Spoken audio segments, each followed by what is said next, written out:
is its aims in complete protection. Complete protection. Soldiers, they speak their lives. So we should have we should take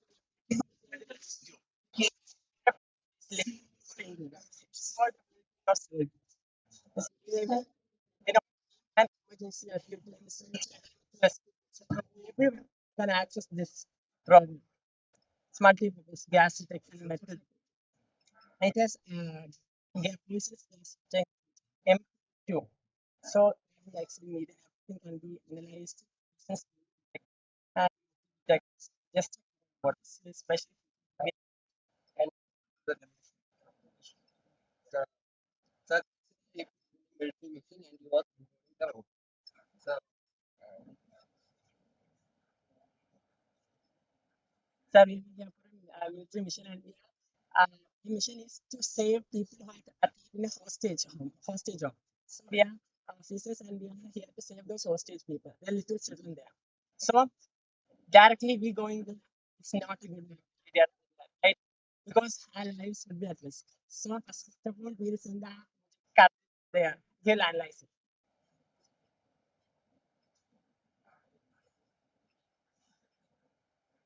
Okay. So this is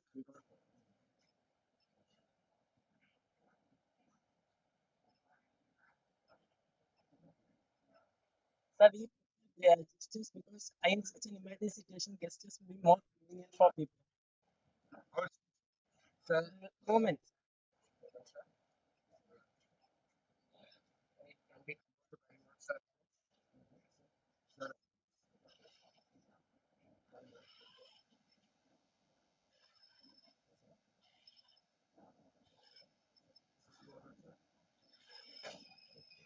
So it's because that when we are accessing remote in such tense situation, people never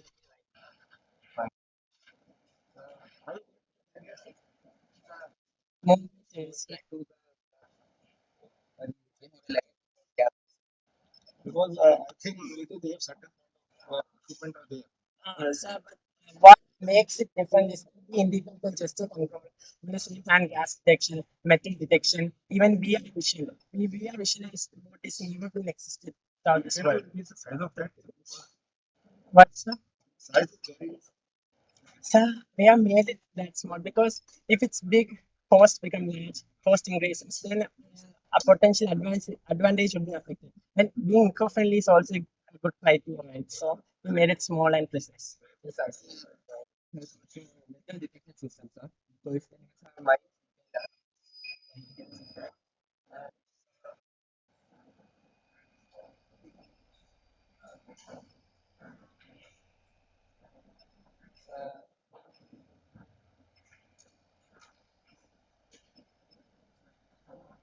so it's the fact that in today's world, there aren't that appropriate measures taken to save soldier lives. They are saving lives now. So we believe that if we take measures to save the lives, we will surely ensure that we have prosperous.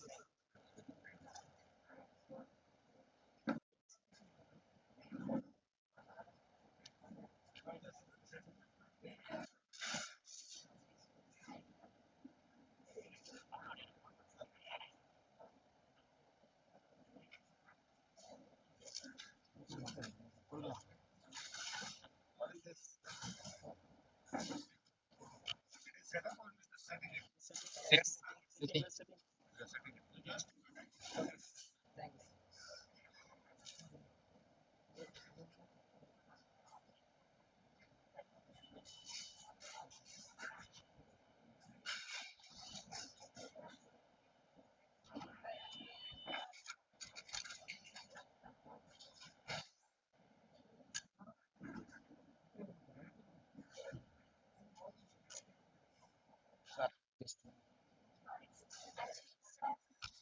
Actually, instead of considering waste as a problem, we can convert it into useful products, opportunities, and even into income also.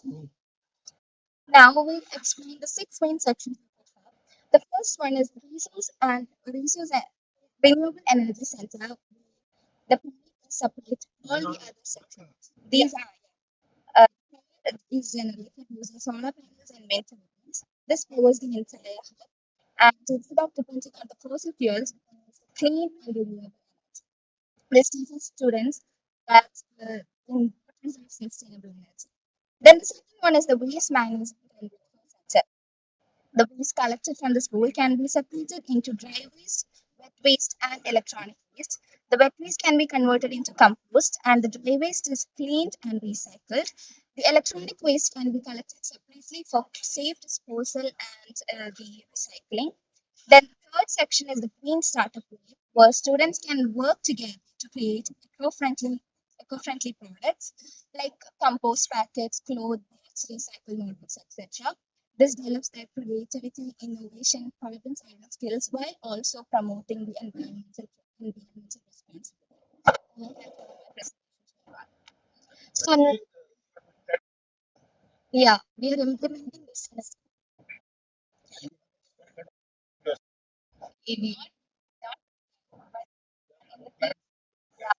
that in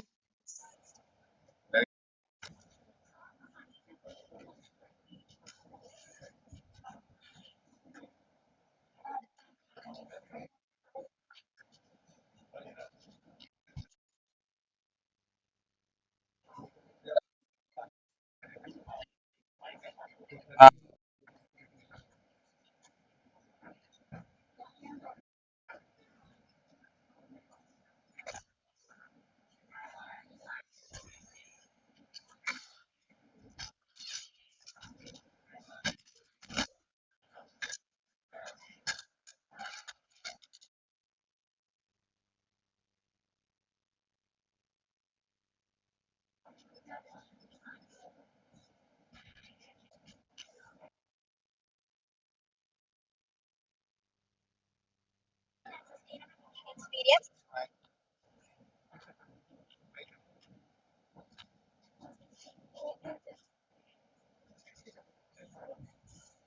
So this project involves hydrogen producing from water as it uses an electrolyzer which gets its power from the solar energy, and it splits water molecules into hydrogen and oxygen. Then this hydrogen gas goes into the cylinder and we use it directly into the burner. It provides a clean and sustainable cooking experience, replacing the fossil fuels and its carbon dioxide release, as this project does not release any carbon emissions. Yes, sir. You can start the now. You can start like this. No flames. This is a demonstration. Yes.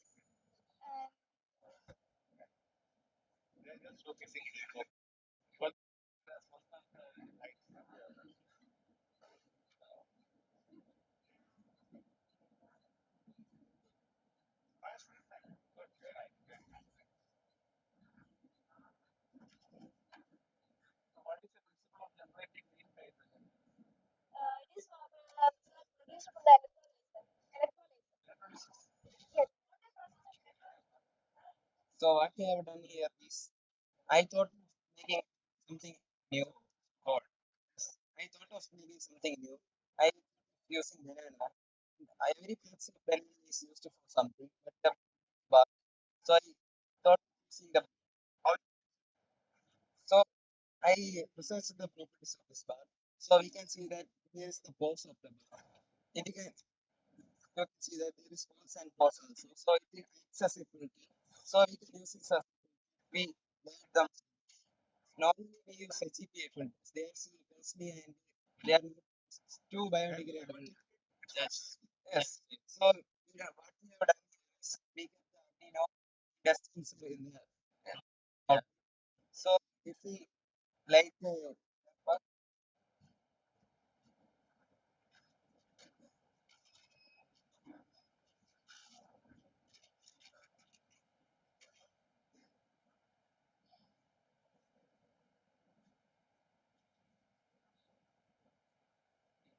the smoke, the fans, the substitute smoke, but you can see here that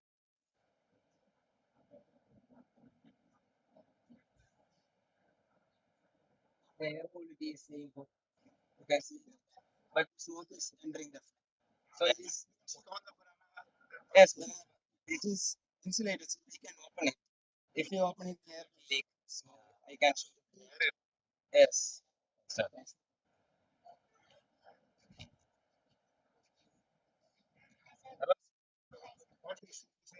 So this is our project. Its name is Today. So as you can see there, yeah. So imagine a student standing in a school canteen waiting to buy lunch, only to realize that they have forgotten their wallet or lost their money. This is a common problem faced by most of the students. To solve all these problems, we lessons to pay. Pay is an NFC-based payment system with an app, and this is possible. We can yes, can school candy. So it's basically a system that transforms the student ID card into a secure digital. Either you can insert a chip inside the card, you can stick an NFC, you can show your demos. So this is the shopkeeper's ID. It's just one. You can either log shopkeeper parent student. This is a parent's ID. So here the shopkeeper can add yes, with the help of a tutor. With the help of a tutor, we have made this app. So here you can add what uh, what things have the student had by and 50.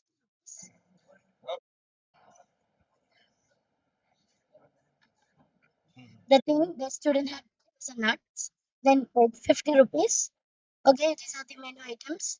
Then scan student scan student card. Yes, I can see. So the items.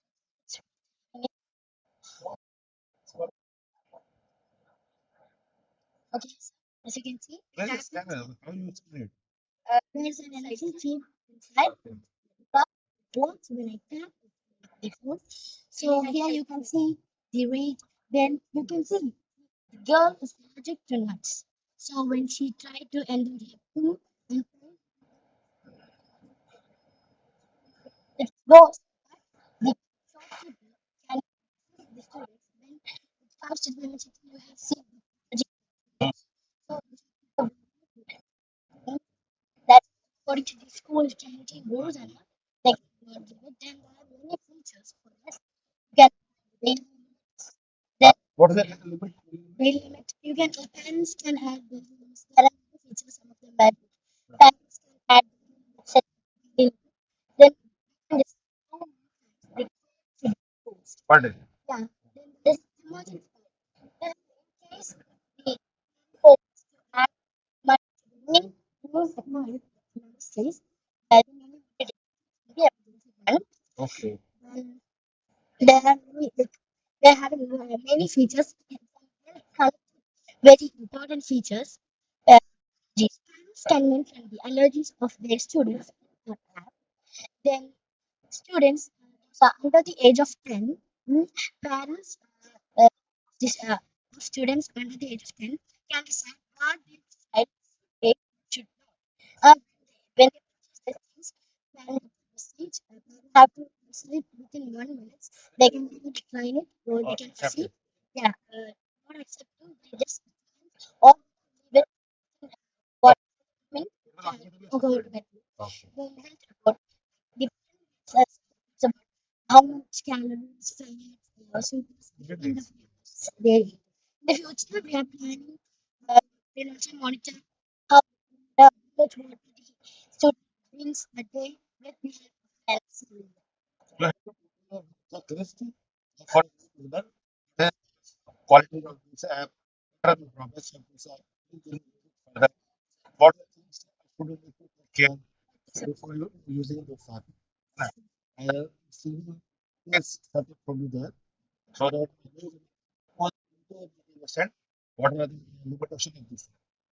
Thank you, sir. Second. Yeah.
Expo provides platform to showcase their vocational skills, creativity, and innovative ideas in line with the principles of NEP.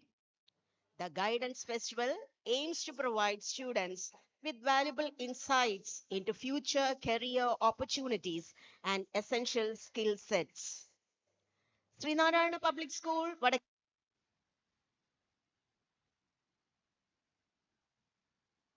2026-27. 45 schools from around Kerala have registered for the Expo. Today, we have the dignitaries from CBSE for the inaugural function. Let us start the prestigious event with a welcome dance. This group dance has won prize at the CBSE State Level Youth Festival last year. It depicts Vishnu Rubam.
We kindly request everyone to get seated in the auditorium for the inaugural function of Skill Expo and Guidance Festival 2026-27. Let us start this prestigious event with a welcome dance. This group dance has won prize at the CBSE State Level Youth Festival last year. It depicts Vishnu Rubam.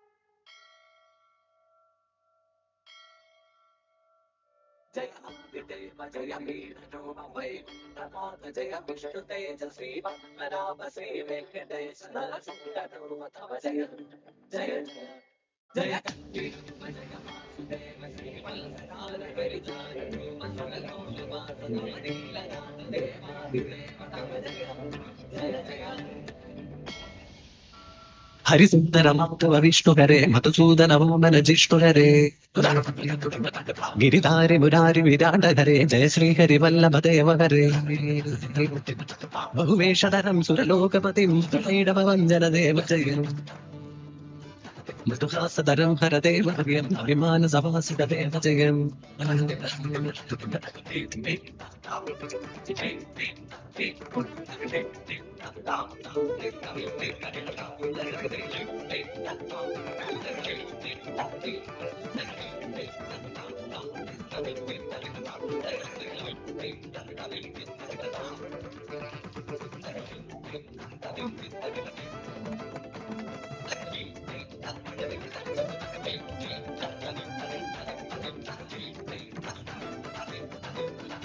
गजक्रगदधारण श्रीहरिविष्णुदेवरूपम् कमलसेवितं Narayan हरिकमलपादशरणम् सकललोकजनपूजित श्रीहरिनारायणरूपम् जन्मदोषफलदायक श्रीहरिविष्णुपादशरणम् Vaikunthnath शरणं श्रीपद्मनाथ शरणम्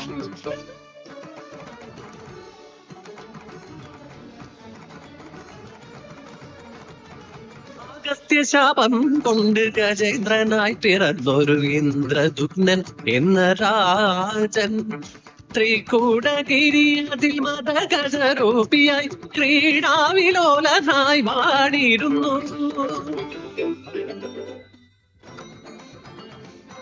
മിത്രരും പുത്രരും ഭാര്യമാരും ചേർന്ന് പങ്കജ പൊയ്കയിൽ നീരാടവേ പെട്ടെന്നണഞ്ഞൊരാ ഭീമൻ മുതലയും കാലിലായി ഒന്ന് കടിച്ചുടനെ അഹമെന്ന ഭാവം വെടിഞ്ഞവനർപ്പിച്ചു താമരപ്പൂക്കൾ വിഷ്ണുപാദം.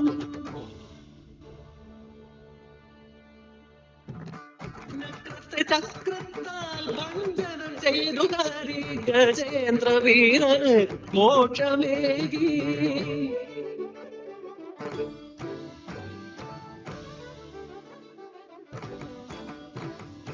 വശ്യം സുന്ദരം മോഹനം മോഹിനി രൂപം.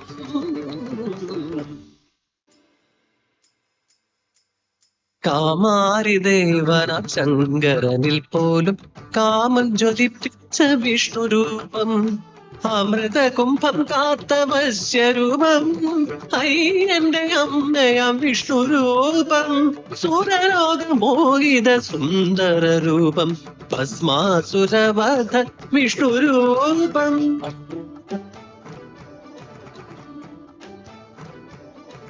തത്താം തകതിന്റെ താം തകതിന്റെ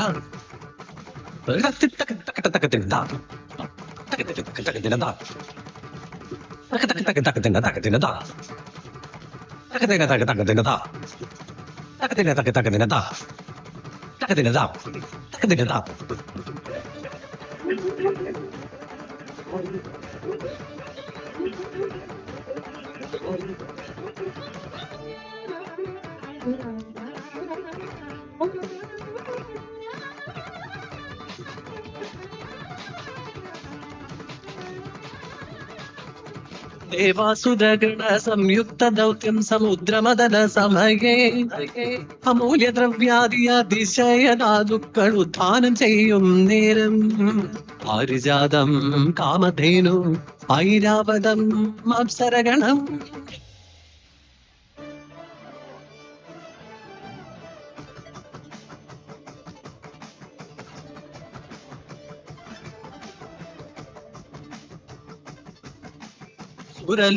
സൗന്ദര്യാഹിതം ശ്രീലക്ഷ്മി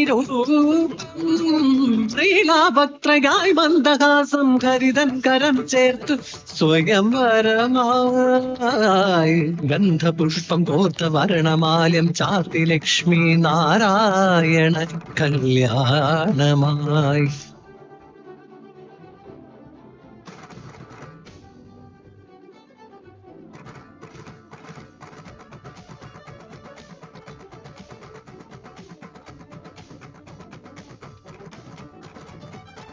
ത്രേതായുഗത്തിലെ വേദവതി കലിയുഗം തന്നിലായി പത്മാവതി താമര മലരതിൽ ജാതയായി ആകാശരാജന്റെ പുത്രിയായി ലക്ഷ്മി വിയോഗത്താൽ വിരഹിതനായി വിഷ്ണുവും ഭൂമിയിൽ അവതരിച്ചു.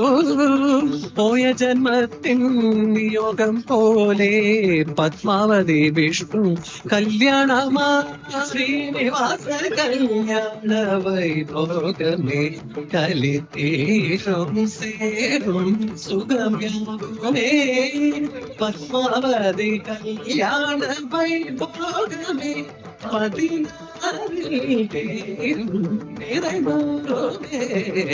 ശ്രീനിവാസ കല്യാണ വൈഭോഗമേ കലിതീരും സേരും സുഗമ്യമേ.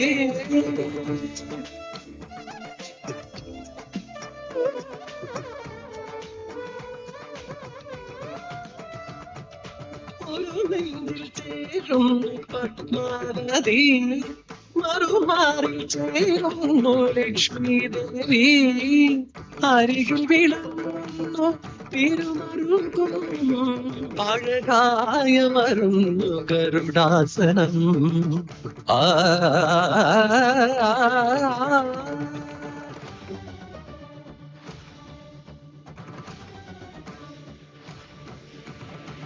ാകൃതേ കച്ചവരൂപം സുന്ദരസുതരം നരഹരിരൂപം വാമനാകൃതേ പരസുധാരണം രാമാവതാരം ബലരാമരൂപം മോഹനകൃഷ്ണം കൽക്കിരൂപം ശിവിതരൂപം വിഷ്ണുസ്വരൂപം രാസക്രീഡാവിലാസിതം പരിവൃന്ദാവനേ ശൃംഗാരവിഹാരിതം ദ്വാരകാധീശം ഭോജനസ്വരൂപം പൂരി ജഗന്നാഥം സമുദ്രകാരുണ്യേശ്വരം അഞ്ജലിഹർത്തം ജ്ഞാനം പരിനാഥം ശാസനരൂപേ ശരധാരണം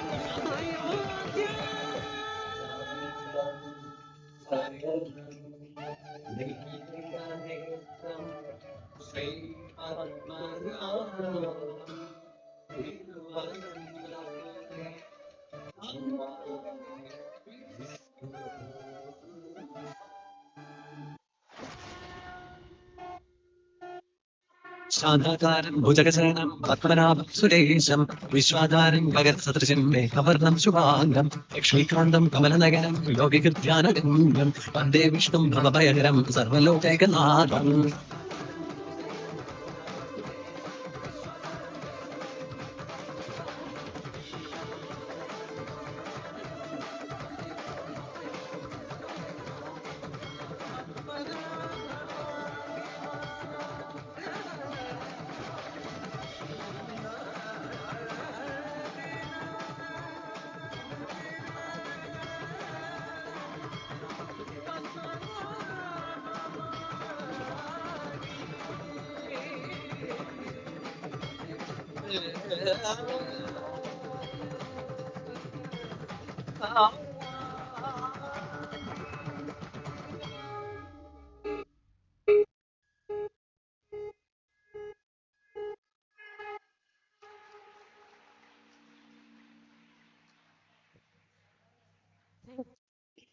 Thank you, girls, for that mesmerizing performance. Now, please give us some time to set the stage for Shri M.L. Anidharan sir, Professor K. Shashkumar sir, Mr. Rahul J. Nair, and Mr. Subhash, Principal of Srinaran Education Society, Srinaran Public School, on to the dais.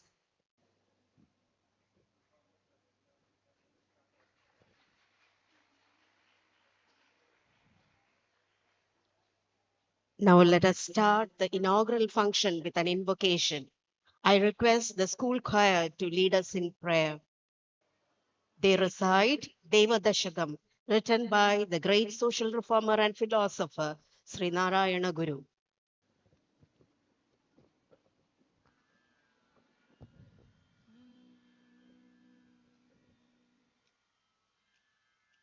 ദൈവമേ കാത്തുകൊള്ളുകങ്ങൾ കൈവിടാതിങ്ങു ഞങ്ങളെ നാവികൻ നീ ഭവാബ്ദിക്ക് ഒരാവിവൻ തോണി ഒന്നൊന്നായി എണ്ണി തൊട്ടെന്നും പൊരുളൊടുങ്ങിയ നിന്നിടും ദൃക്ക് പോലുള്ളം നിന്നീല സ്പന്ദമാകണം അന്നവസ്ത്രാതിമുട്ടാ ശിച്ചു ഞങ്ങളെ ധന്യരാക്കുന്ന നീയൊന്നു തന്നെ ഞങ്ങൾക്കു തമ്പുരാൻ ദൈവമേ കാത്തുകൊള്ളുകങ്ങൾ കൈവിടാതിങ്ങു ഞങ്ങളെ നാവികൻ നീ ഭവാബ്ദിക്ക് ഒരാവിവൻ തോണി നിൻ പദം നിൻ പദം നിൻ പദം.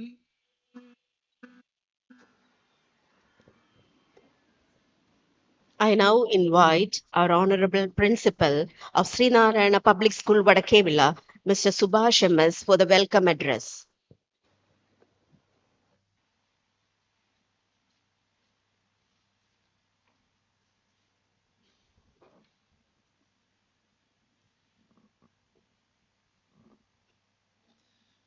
A warm and pleasant morning to one and all. It gives me immense pleasure to welcome you all to the CBSE Regional Skill Expo 2026 and Guidance Festival. The primary objective of this Skill Expo is to provide students with a platform to showcase their vocational skills, creativity, innovation, and practical knowledge. The Guidance Festival aims to equip students with valuable insight into future career opportunities. On this auspicious occasion, it is my proud privilege to extend a warm welcome to all our distinguished dignitaries, guests, and participants. First of all, I extend my respectful welcome to Professor K. Sachikumar, Secretary, Srinarayana Educational Society, Kollam, to the wonderful event. I welcome, sir.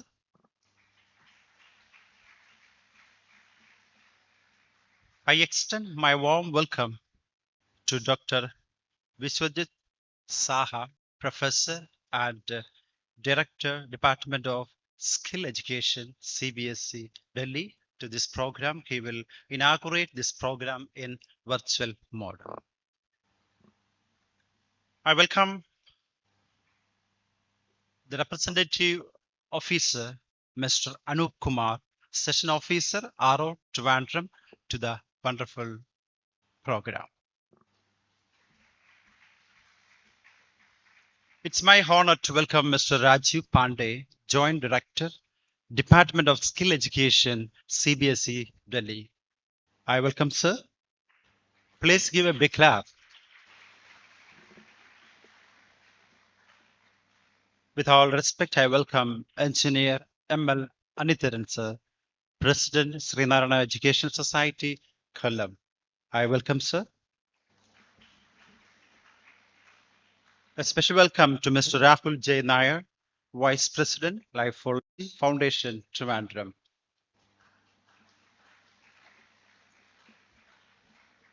I warmly welcome our distinguished resource person for the student interactive session, Mr. Vinod Nilanath, General Manager and Chief Product Officer, UST Smart Ops Trivandrum. I welcome, sir. I also extend my cordial welcome to Mr. Vishnu S.S., Director, Career Launcher, Trivandrum and Kochi. I welcome, sir. I warmly welcome all the principals, managers, teachers, judges, city coordinators, media representatives, executive members of Srinarayana Educational Society, parents, and the enthusiastic students from various schools across Kerala. Your gracious presence has made this event truly meaningful and memorable. Once again, I extend my heartfelt welcome to each one of you.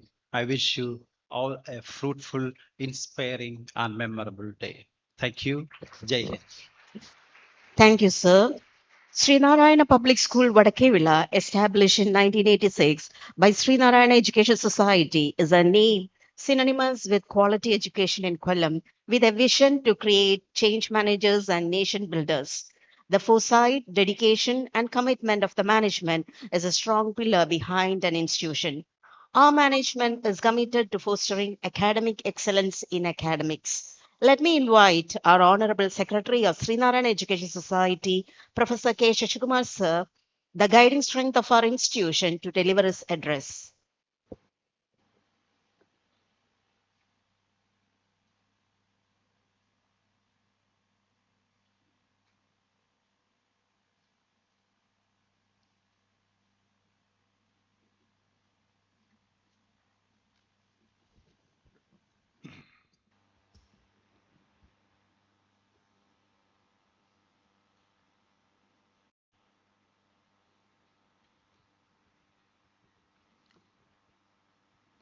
our esteemed guest, Sri Rajiv Pandey, Joint Director, Department of Skill Education, CBSE, New Delhi,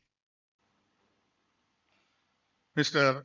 Anup Kumar, who represents the RO of the Kerala zone, our President, Sri M.L. Anitharan, esteemed Principal, Sri Subhash,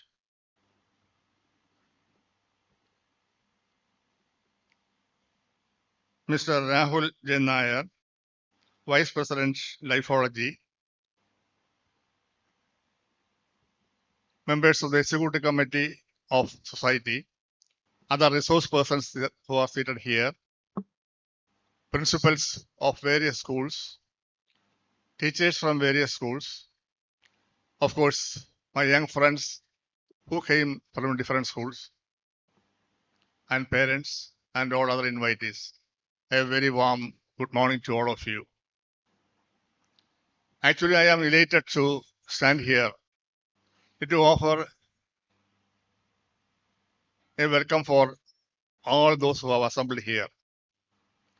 First of all, I would like to express our thanks to CBSE for choosing our school as the venue for this wonderful Expo 2026.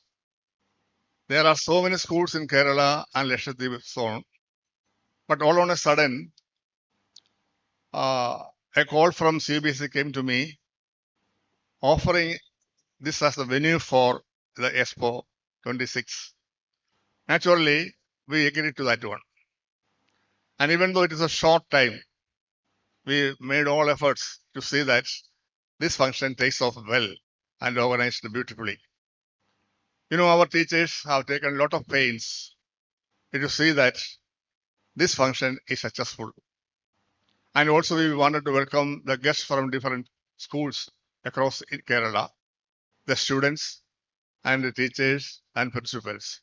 I offer a special thanks to them also. You see, the world scenario is changing. The previous concept of learning has undergone change. Now it is partially skill based. What you learn in the colleges or schools should be useful to yourself and society. That means it is now outcome based education. Formerly it was assessed as first class, first rank, like that.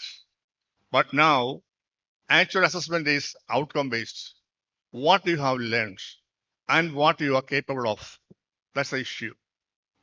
And every student will be having some ideas. In many cases, these ideas will be dormant. There's no scope for presenting that one. Very few.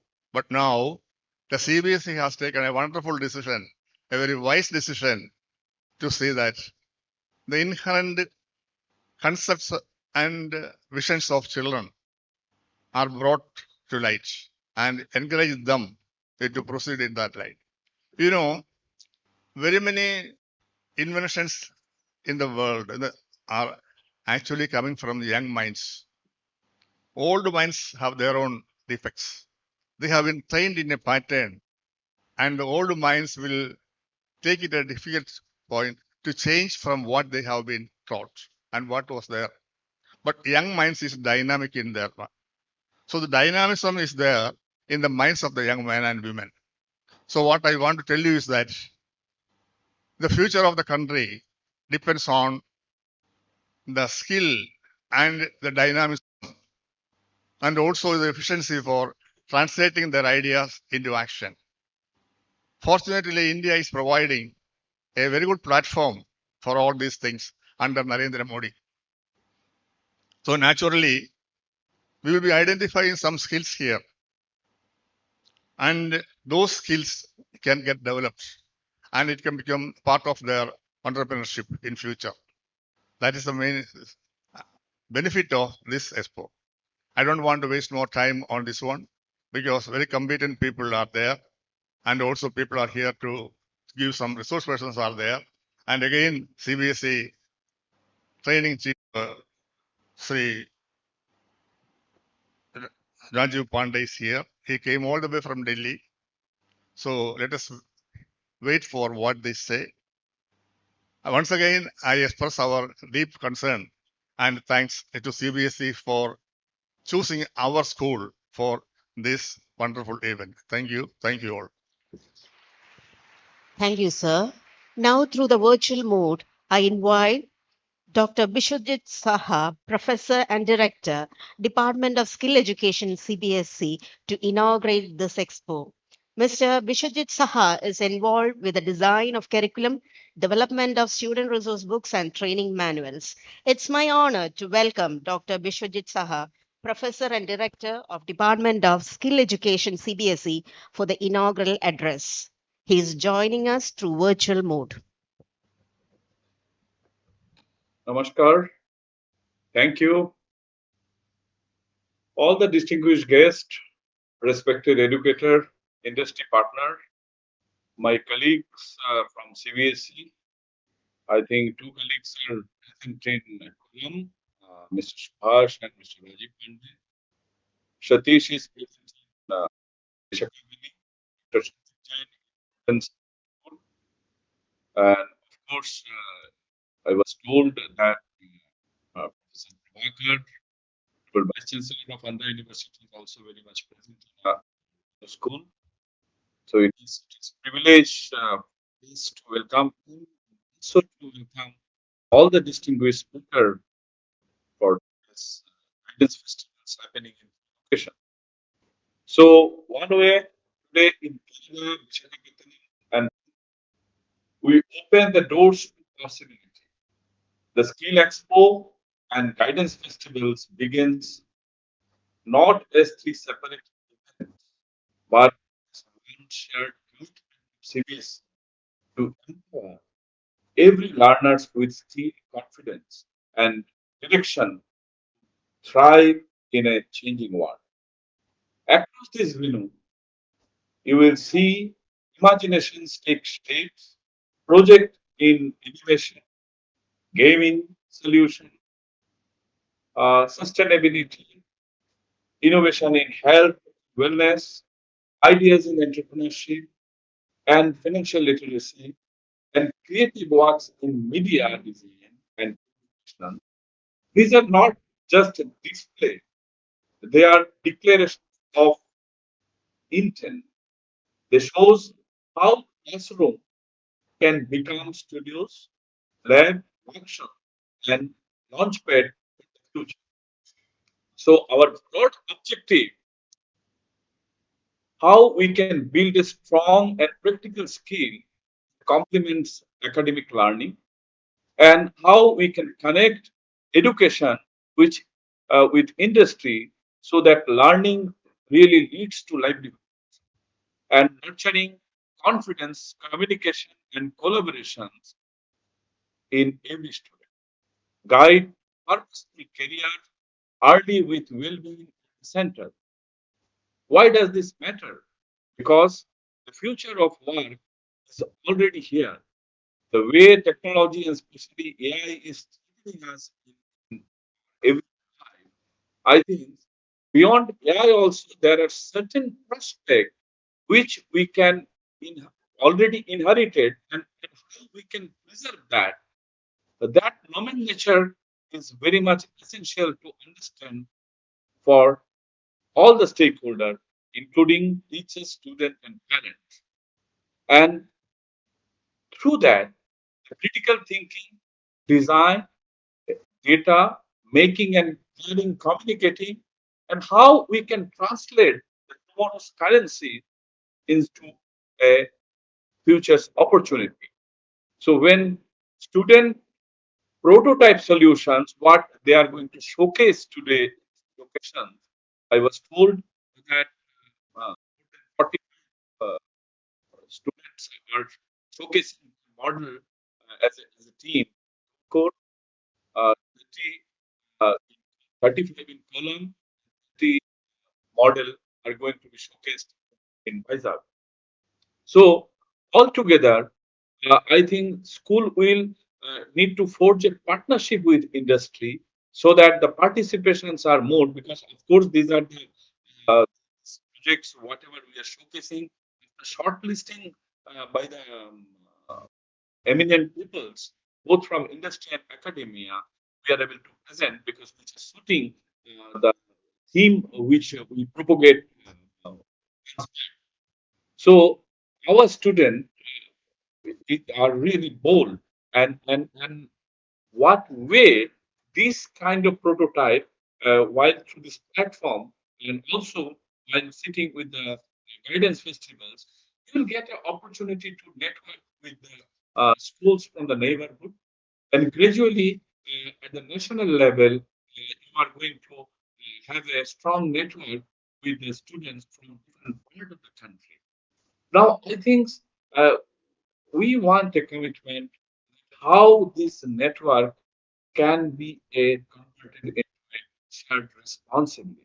So, my request to all the educators and especially teachers, because you are the architect of this transformation, and side of CBSE, we would like to thank you for guiding this curiosity, student curiosity into competence, and also how these value propositions can be translated to a vision for the nation, especially if I request you with the tune of Vikashit Bharat 047, because these young minds are actually at point of time going to lead us to the future.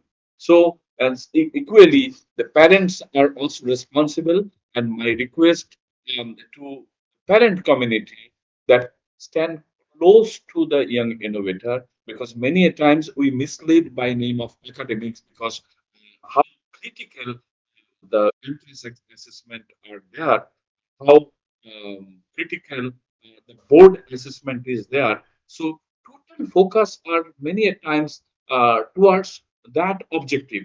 I'm not going to tell you to undermine this objective. At the same time, how equally we can guide, and how responsibly we can motivate the young mind so that they really becomes a young innovator while they're in the school.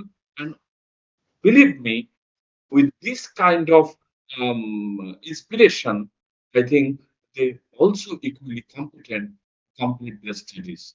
So, without your encouragement, the ecosystems cannot uh, create a platform for growing, and especially the ideas. So CBSE, through different forum, we are trying to create an opportunity. We are creating this platform so that our young mind, through science exhibition, through skill expo and guidance festival, how the learning can be translated to doing, how they can make a product, test it, and also they can really improve it.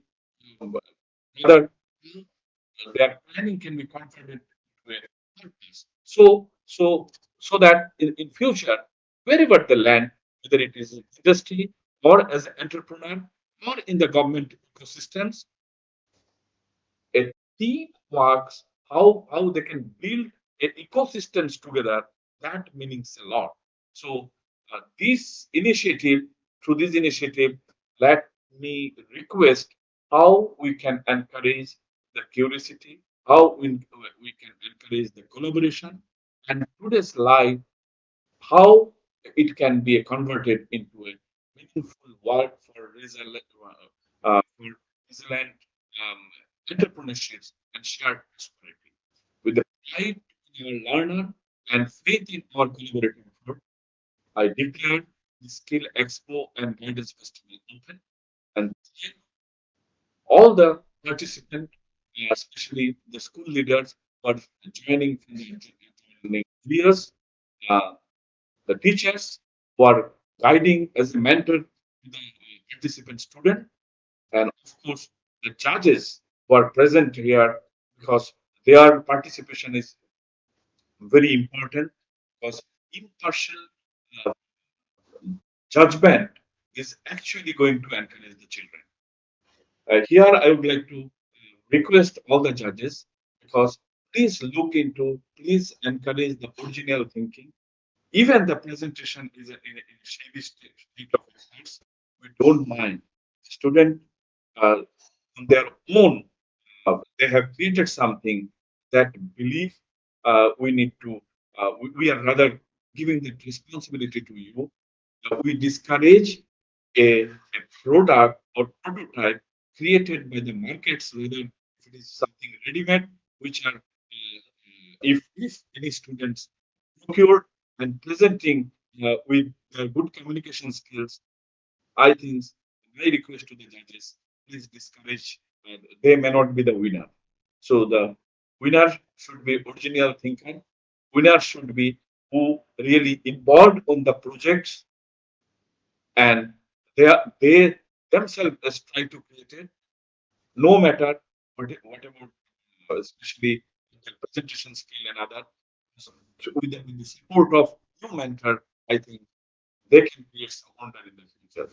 So with huge trust, I strongly believe this Scale Expo in 3 locations will bring a lot of success, and especially this should encourage uh, new generations learner, so that next year it would be a new beginning for all of us. Thank you, and let the learning begins.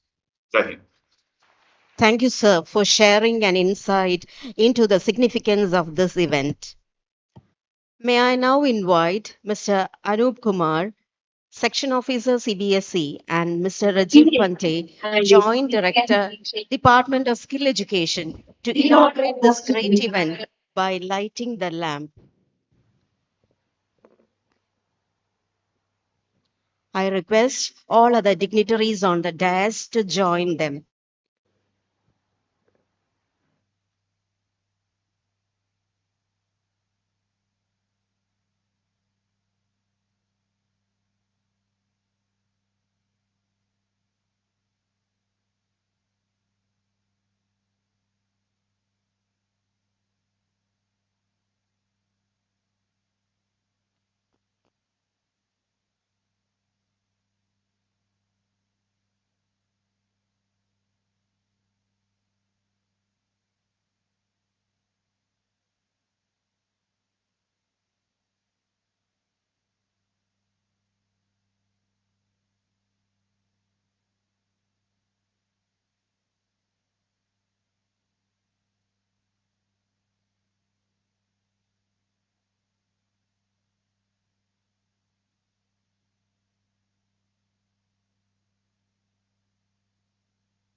Thank you, sirs.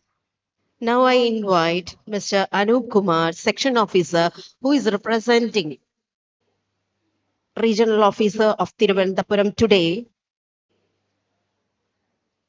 for the special address.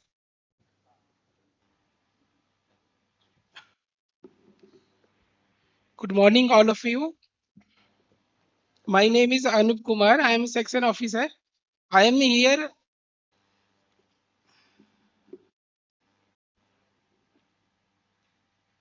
I am here on behalf of my regional officer, Sri Rajiv Barua. Sir is so busy because we are preparing the second board result exam processing works. So that's why I am here. I extend my heartfelt greeting and warm welcome to Sri Subhas MS, Principal Sir of Sri Narayana Public School. Professor K. Sasi Kumar, Secretary of Sri Narayana Public School, Srimati Vinita Vasudevan, Deputy Principal of Sri Narayana School, our guest of honor, Sri Rajiv Pandey, Joint Director, Department of School Education, CBSE. All dignitaries, respected principals, teachers, parents, dear and student, and ladies and gentlemen. It is my great pleasure to welcome you all to the CBSE Skill Expo and Guidance Festival. We are delighted to have you with us for this inspiring event which celebrate innovation, creativity and the importance of skill-based education. The Skill Expo provides an excellent platform for students to showcase their talents, practical knowledge, and innovative ideas. It reflects the vision of the National Education Policy 2020, which emphasizes experimental learning, vocational education, and the development of 21st century skills essentials for the future.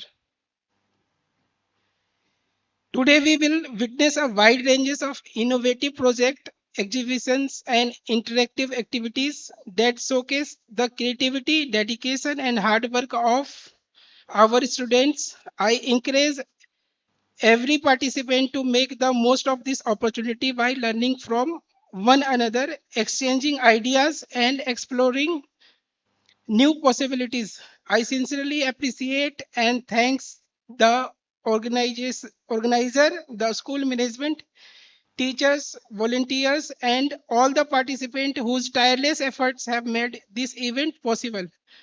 I also express my sincere gratitude to Sri Narayana Public School for hosting this wonderful program and providing an excellent platform to promote skill-based learning among our students. Once again, I warmly welcome each one of you and wish you all a productivity, enriching, and memorable experience at the CBSE Skill Expo and Guidance Festival. Thank you very much. Jai Bharat, Jai Hind. Thank you, sir. Next, I invite Mr. Rajiv Pandey, Joint Secretary in the Department of Skill Education, CBSE. With over 20 years of experience in the government sector, Mr. Rajiv Pandey has contributed to various capacities within CBSE, including affiliation unit, Center of Excellence, training units, media unit. He has also served for a decade with the Department of Women and Child Development, Government of NCT of Delhi. It's my privilege to invite Mr. Rajiv Pandey for the special address.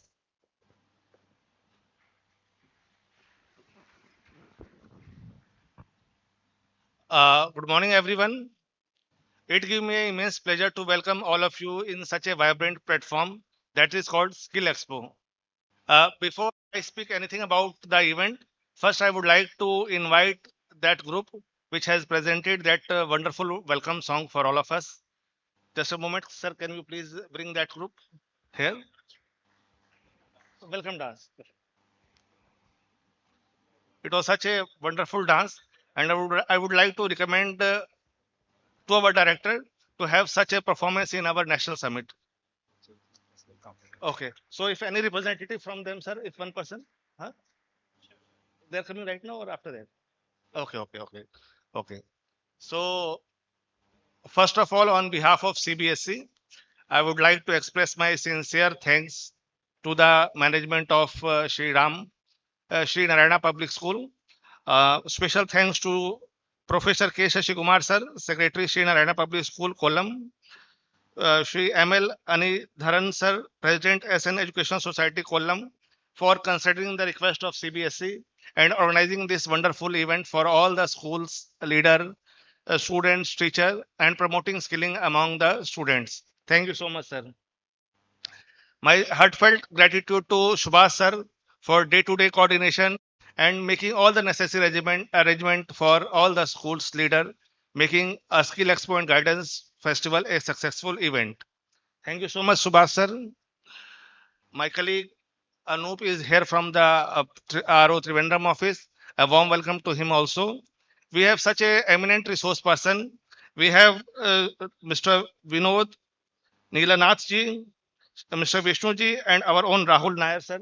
He is here for us to guide us, motivate us to help us how we can proceed further. You know, skill expo is a place where creativity meets opportunity and talent meets recognition. This is not just an exhibition. This event is not just an exhibition. It is a celebration of skill, innovation, creativity, and future readiness. It provides a unique platform where students can showcase their talent, demonstrate their skills, and explore new opportunity in the field of work and entrepreneurship. Organized under the visionary guidance of National Education Policy 2020, Skill Expo main aim is to promote skill education in a forefront of school learning and to create a pathway that connect school education with higher education and field of work. In present competitive world, acquiring theoretical or academic knowledge is not sufficient. Hands-on experience, practical knowledge play a vital role in shaping a successful career. Skill Expo provide an opportunity where we can get a chance to interact with eminent resource person, experts from the industries, market mentors, which help students to interact with them, try to learn various innovative techniques, develop innovative solution, and try to find out what are the latest industry trends. You know, it is a belief of CBSE, and all agree with that. Every skill expo is a testimony of the fact that every child is unique.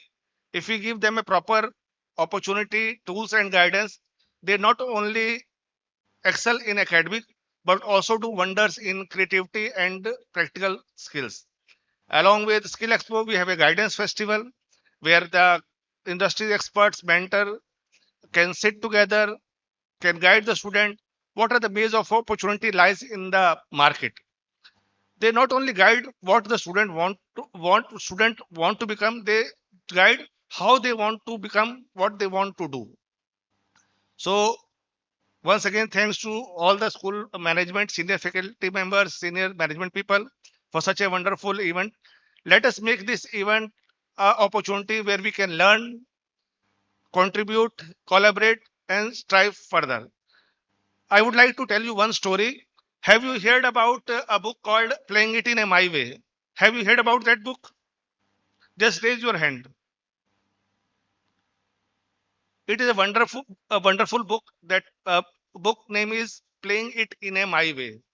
As the title depicts, it is an autobiography of Little Master Sachin Tendulkar, where in every chapter he mentioned about something about the people who contributed to his life.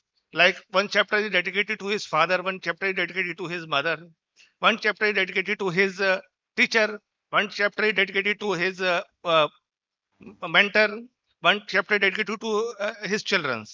So fifth chapter is related to his teacher. You know what he has mentioned in that book? It is a very beautiful book. My request to all of you, when once you get time, please try to read that book. It is a very wonderful book. In fifth chapter, he has mentioned that you feel surprised to know that when Sachin Tendulkar started his cricketing career, he started there as a fast bowler. He was not there as a batsman, which we know now. He started his cricketing career as a fast bowler. He mentioned in his book that when I started my career, my coach Ramakant Acharkar sir told me, Sachin, you are doing well in the bowling, but the physics and type of skill which is required to have to become a fast bowler, you do not have that skill. But at the meantime, when you are practicing your batting skills, you are timing the ball very nicely. So he mentioned in his book that he is my teacher, he is my mentor, who understands my skill, what skill I possess, and he further nurture that skill. He mentioned that whatever you recognize me nowadays, I am a Bharat Ratna of India. It is because of my teacher only, who recognized my skill, who further give me opportunity to explore better in that skill. So Skill Expo is just like that. It provides an opportunity. It provides a platform where student can learn new techniques, develop innovation, develop innovative solution, and try to find out what are the latest things happening in the market, because market are changing very rapidly. It is very important to just meet the expectation of the market. You know why CBSE is promoting skilling very much? There is small data I just want to give you a food for your thought. India has the highest youth population in the world. We have the largest number of youth population in the world. But when we compare it with the other countries, the data is really shocking. You know, in Germany, they have around 65% of youth population, between the age group of 19 to 24 years who possess some kind of skill. When we talk about South Korea, they have around 95% of skill youth population of that age group 19 to 24 years who are skilled. When we talk about USA, they have around 52% of youth population of that age group who are skilled. But when we look after our data, it is really shocking. We have less than 5% of youth population who are skilled. That is the reason why government is putting a lot of emphasis to have hands-on training so that you can along with academic qualification you can just have the real life experiences in your life. So once again, thank you to all of you and welcome to this vibrant platform that is called Expo. Thank you and Jai Hind. Thank you, sir, for briefing us on the significance and objectives of the event. Please, please. Our managements.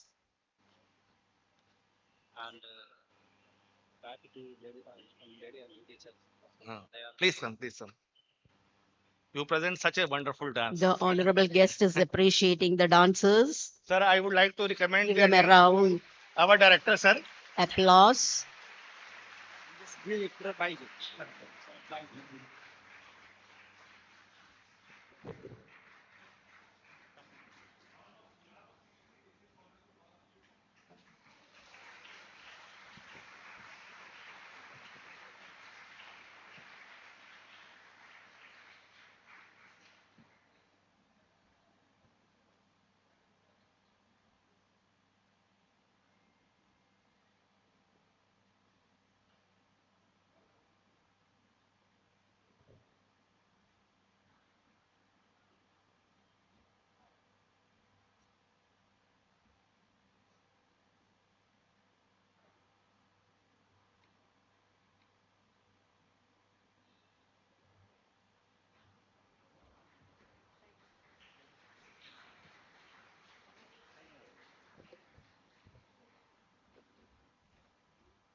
Thank you, sir. Our management's foresight, dedication, and steadfast commitment have been instrumental in shaping this institution into a center of excellence. Our Honorable President of Srinarayan Education Society, Engineer M.L. Anitharan sir, is a well-known and highly reputed personality on our campus.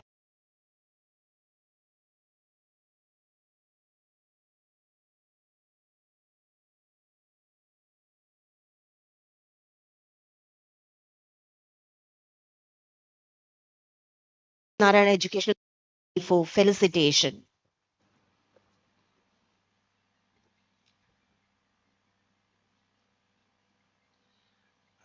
Respected Chief Guest of the Day, Sri Rajiv Pandey, and our inaugurator, Dr. Biswajit Saga. The names are not in this. Thank you, sir.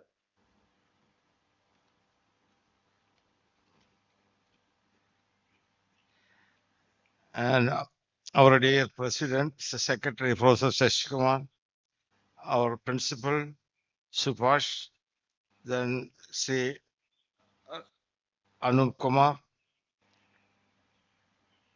and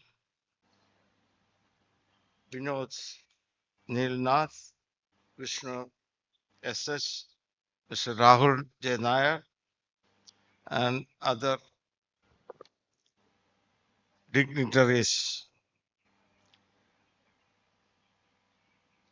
of the dais, respected teachers of other schools, school, executive committee members, and my dear students.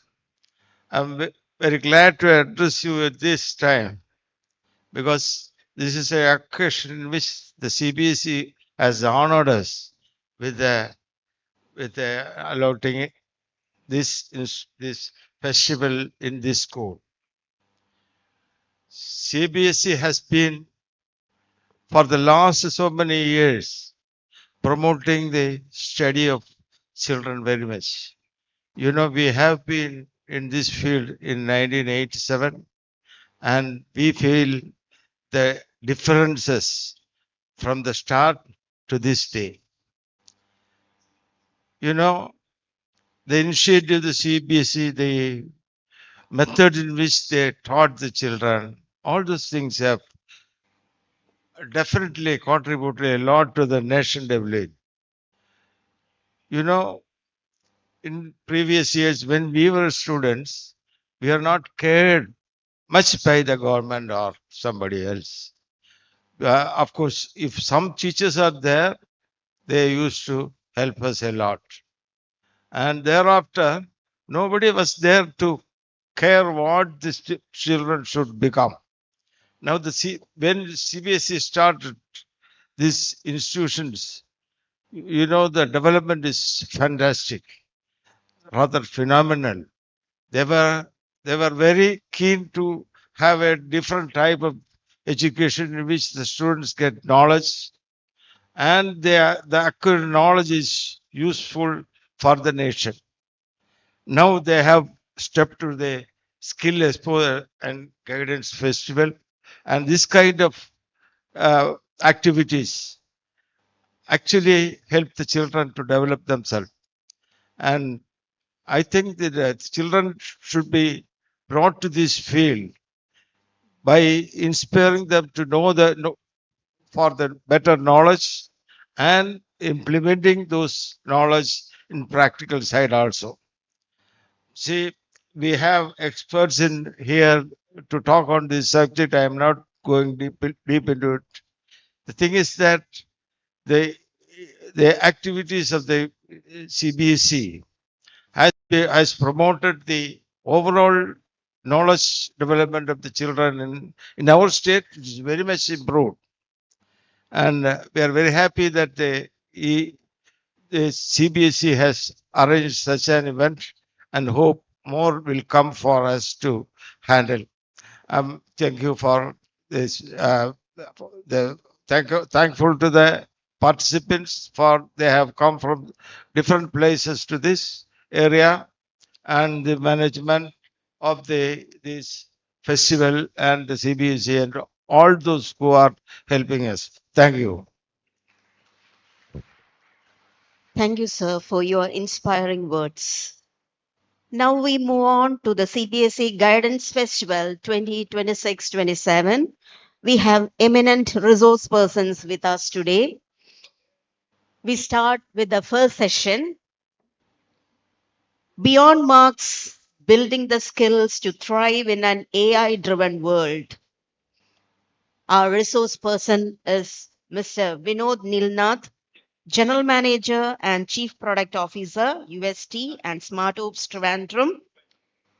Technology enthusiast, influencing AI-based platforms and strong believer in IoT, AI, and digitalization. He has to his credit BTech in Electronics and Communication from Kerala University, Master of Technology in AI and Data Science from IIT Kottayam. With great respect, let me invite Mr. Vinod Nilnath for the session. First session, Beyond Marks, Building the Skills to Thrive in an AI-driven World.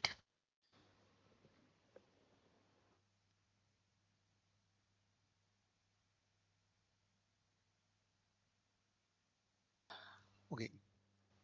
Yes, sir.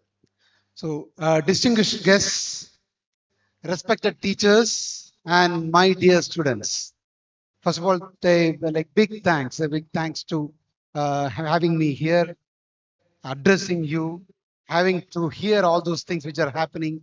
So, from one of our basic things which we are doing from our institutions is looking back to school, seeing what is happening in school. And the reason is technology is transforming in a unimaginable pace. So we really want to see how connected we are. So thank you for having me here again. A good morning. So let me, before I start, just want to check the word skill. What is a skill? Because sometimes we will keep on hearing this word skill today at least 100 times. But then we need to know that we understand what that word means. Do we all know knowledge? Knowledge is understanding and knowing what a thing is. And that is the primary thing of academics, knowledge. Skill is applying that knowledge, doing it, mastering it, and having the ability to capitalize on that. Because so if I take an example now, most of us here have the knowledge of dance, what a dance is. But we saw those 7 kids really showing what the skill of dancing is. So the knowledge of dance and the skill of dancing is different. When I came here, I saw a football thing here that actually, because World Cup is going, I see also in the Srinarayana school uh, the the the pictures of the legends of the football put there. So now I want to take back to one of the comments which one of the distinguished guests told. Skills are not getting cultivated in us. So let's take an example.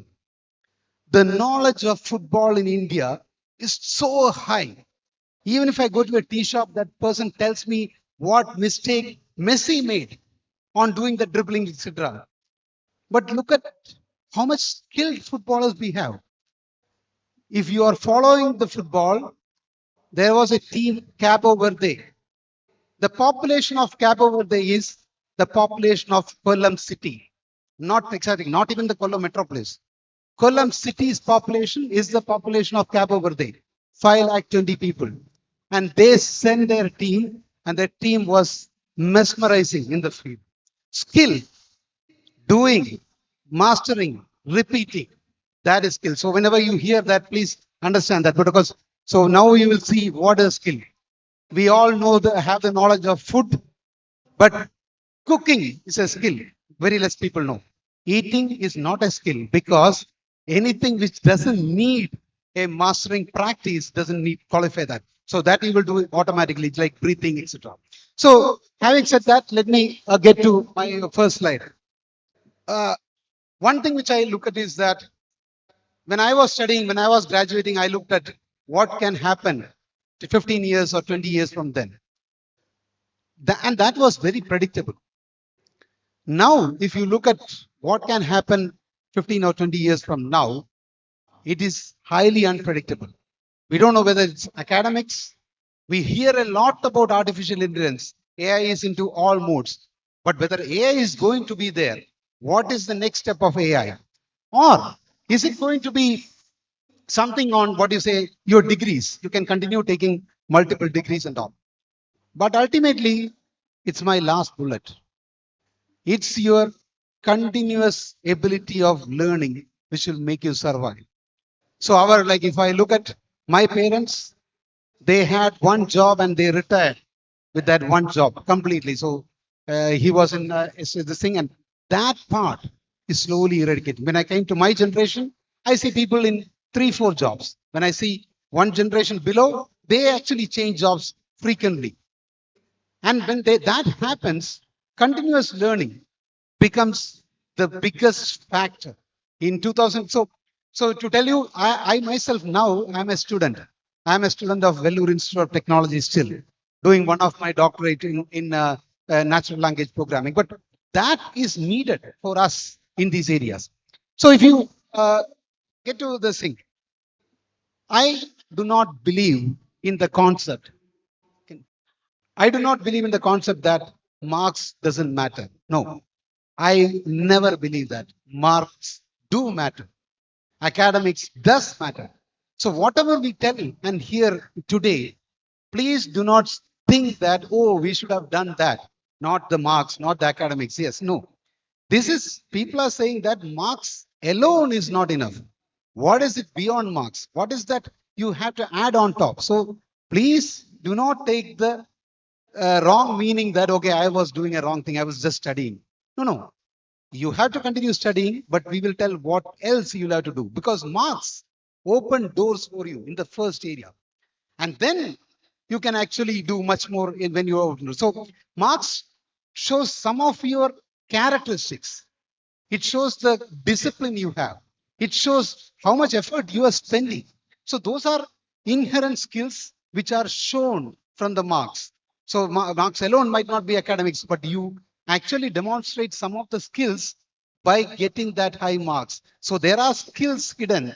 Your willingness, ability to work, your ability to grasp, those skills come hidden on achieving the marks. So now let me go to the what is beyond marks. So I just had the fortune to see some of the stalls when I came little early. So we went there and all. So if you go to each of the stalls, you will easily see what are the extra skills you need in a presentation or something, etc. So when you have an idea, having an idea comes out of a knowledge. How well can you communicate your idea? That's the first thing. Because so that's what we saw. Some of the people presenters are really passionate and describing what each idea was. Can you really solve problems? Are you solving some societal problem out of that? So I kept asking the students, like, what is the basic problem you are attacking? So that is important. Are we having a problem solving mentality from the beginning? Then you see the next thing, there was no stall with a single presenter. It was either 2 people, 3 people, 4 people. And we saw that in between the speech, they will say that they just point the hand together and the other person seamlessly talk about that. Collaboration. Our, like, we alone can't do anything now. How well we collaborate with others, how well we work with others is a big thing. And that might be that might be something which is not inherently present in the academic section of school. Because in the academic section of school, your parents or your teachers will not come and ask you that 4 of you, how much did you all this thing. So it's not a team, it's a first rank, it's a first A plus. You will see the photo of that person. So that teamwork comes from other areas. In a sport, like if you are playing cricket, if you're playing football, if you're playing, there comes your teamwork and collaboration. The collaboration is extremely important when you go forward on all the areas. And last thing I kept saying, can you keep on learning? Learning is different from studying. You can learn things happening in the society. I told about football. You can learn about what is happening in the environment. You can see about what is happening around you and in other countries. Learning is continuous. So why I tell all these things is because I actually come from a corporate. We are actually looking at these parts now much more than the absolute marks alone. So when we are recruiting, we look at that. And one of the thing, when I told about collaboration, one of the thing which we look at maximum is this part, adaptability. And we, I think maybe like if I say we Indians, and if I narrow it down, maybe we Keralites in this thing has a inherent habit of complaining when something is changed little on our thing. That now is taken for granted. Changes will happen. The world is not perfect. Systems around us is not perfect. So the question is, the winner is who adapts well to those changes. Who is actually, how do you react when a change comes? So people actually react in a situation in a office, in situation in. So you all had a particular situation. Your seniors, see, you had to write the exam again. I mean, like that's what I heard and all. See, that has never happened before. So, but how did you react to that? So, did you just creep around and sit? No, you actually took it as a change. You adapted to that and sent again. That happens to your seniors. Something like I'm telling you about one of the exams which got repeated in the NEET, etc. So that the measure of a person is how well you respond to change. So adaptability is like one big inherent quality needed to build any skill. So, like, let me tell you, when just as an example, people who master skills, what do you call when something fails to them, they keep on repeating. So, I will tell one of the skill which is an example of that in the next slide. So I'll go to three of the different types of skills and give some examples on that. So broadly, we should have all these things in some manner. And I would say that like, I was really happy to understand that CBSE now is going to measure skills. And when you measure skills, those will be measured in all angles. What are your human skills? What are your technical skills? And what are your leadership skills? Because all three plays a role in taking you forward into areas and all. So I will not talking about learning agility because I kept on talking about that continuous learning, learn, unlearn, relearn. Because if I look at myself, I was learning coding, I unlearned coding when AI came and relearned something with prompting. So learning, unlearning, and relearning will always apply. So let's deep dive into some of these skills. Okay. So I'll start with human skills or soft skills. And you actually see this. So the worst part is that in your childhood, most of the times human skills doesn't get rewarded. But do not worry at all. In the long run, this is the skill which is going to get you highly rewarded. Because people will automatically recognize this in another person. There's no way you can mimic it. You can mimic a technical skill. You can mimic other skill, but human skills are very important and it's so natural. So what are some of the things? Number one, what we are doing now, communication. Communication, whatever I am talking now, even if 30 or 40% of that is understood by you, it is successful. So I'm telling you that naturally, there is no way what I am talking, all of you will understand it 100%. That's taken out of the equation at all. So how the communication skill is that how well we are able to tell things and listen things. So the biggest problem we all have is we are very bad listeners. So when we are having a talk, we will come and talk and we'll be just thinking that what should I talk next to? What you are not listening onto the skills together. Listening is a communication skill. People always think that communication is all about talking. Communication is not talking. Communication is more listening and talking. So when you listen and talk, your communication gets complete. Then you go to what we saw in the thing called creativity. Creativity is a human thing because we are naturally creative. Creative means that if something is stuck in our way, we will come with a thing like a process which actually takes it out. Like it's like a hurdle game. If you find a hurdle, a human will find a way to come out of that hurdle. So this is inherent in us.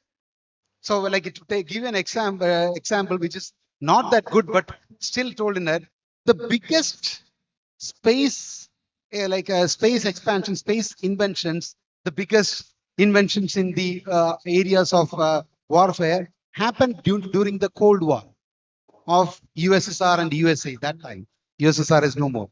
Why did it happen? Because there was a hurdle. People felt that something is needed, and there is a human urge to find a solution for everything. So you have it in you. Try to use that in all those areas what we have.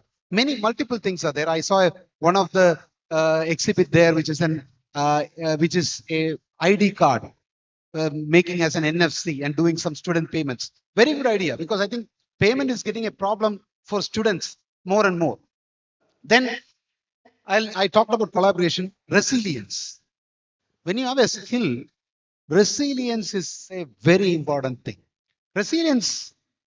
So you all know Sanju Samson, right? Is there anybody who knows Sanju Samson? Can I see a show of hands? Sanju Samson, do you know? Yes. Sanju Samson, a brilliant cricketer. Today's news is that he will not be part of the team in T20. What is he going to do? Is he going to sulk and sit around? He is not. Resilience is how to practice discomfort. You are in a discomforting solution. You are taken out of the team. I'm sure today evening he'll be back in the nets and practicing, because that is resilience. Resilience is not something a winner can do. It is when you fail, you get up, get back, do that thing again 100 times. So that quality should be in you a lot. So I always say that I'm a highly resilient person. That means that I have failed a lot of times, because a winner would not have been resilient. Only if you fail, you can get up and be resilient. So resilience is another thing. So now I'll not go to the technical skills. Technical skills are highly on the digital parts, on the AI part. So even though I am an AI technocrat, I'll say that that will come naturally now to all of you, because that will be embedded into your systems soon. You can't get away from an AI skill on this area.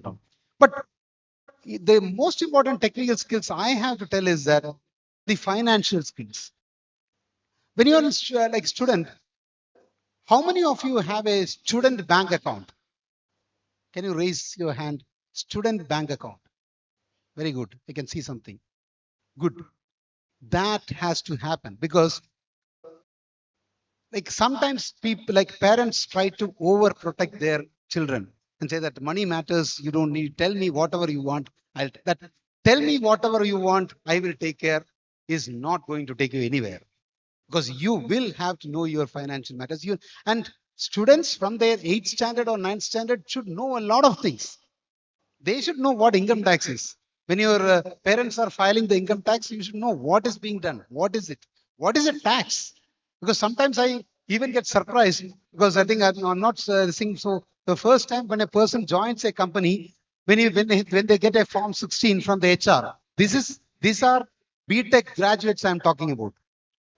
When they get a form 16, they don't have a head or tail of what that is. They'll be like, what should I do with this? I bought something. I don't know what to do. So that is a very, so there are technical skills itself which are not part of the curricular system or academic thing. We will have to gain that. So like financial skills is one of that. Now when going up and all, you need to know investment skills. So it all starts in very young thing, because I think I like most of my career part I was in Germany. In Germany, you should see what all the kids do. So if you have to become an entrepreneur, one of the things is that you know what is investment, what is an investor, what is a stakeholder, that from a very young age.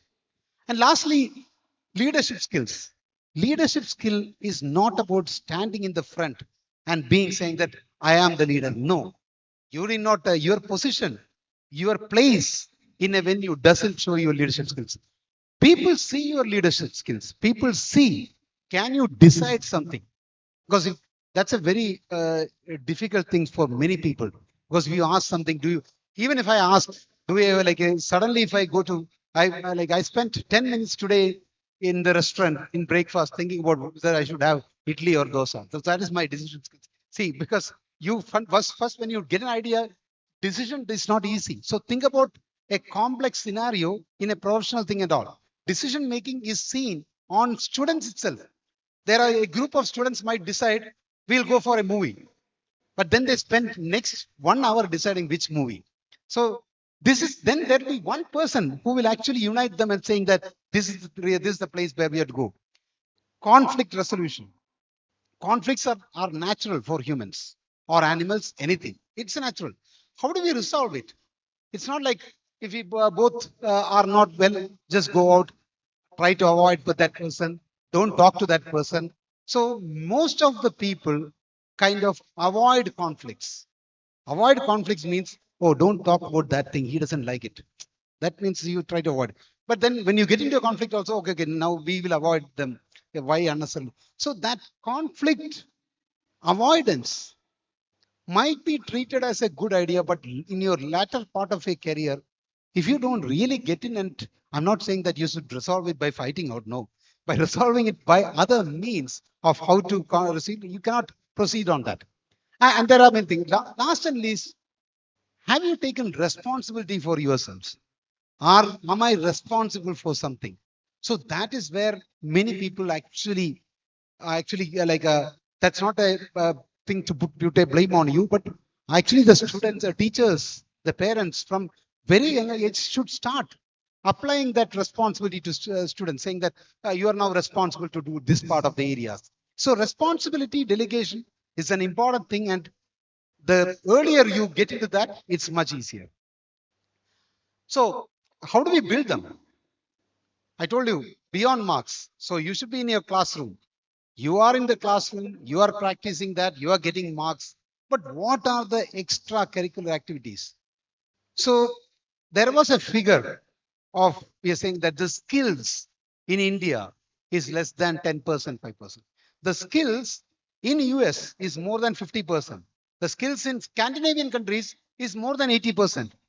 The reason is there, all the students, it's mandatory to have one of the side activity. So if you are in US, you will be in the scouts, like a scout, and this thing is a content. So you have that points on this thing area. You go to some area or where you will do a community service. Community service is part of the curriculum. So you will have to do some community service. You will be part of some clubs. The club can be anything. So I think suddenly, if I look back to my school days, the three clubs was mathematics club and physics club and this thing. So it's very difficult. So I really I'm really happy that you are not in that age. Now in this age, you have lot of clubs and lot of opportunities in your schools. Not like us in our age. I tell you, I was given only three choice. Do you want mathematics club or physics? I told I don't want any of the clubs. So how do you get into other areas? How do you get into speaking sessions? I told about communication. Do you have a debate club? Do you have something on a storytelling club? Do you have any part where you can actually practice the speech and all? Because otherwise, many of the times I've seen many of my friends, their first speech was the seminar in third year BTech. So during the third year BTech, they came in front of the stage, and their first 10 minutes, it was like this, because they couldn't first utter the word, because that's the first time they came into a stage. So how many of you are actually, so the way to practice is very easy. Stand on top of a table and start speaking into your classroom. Can you get that? Can you look into the eyes of people? Can you really face people and talk? All those are parts which actually part. So that is part of building them. Take part. So I'm very happy the amount of students who are taking part in those, that skill fair now.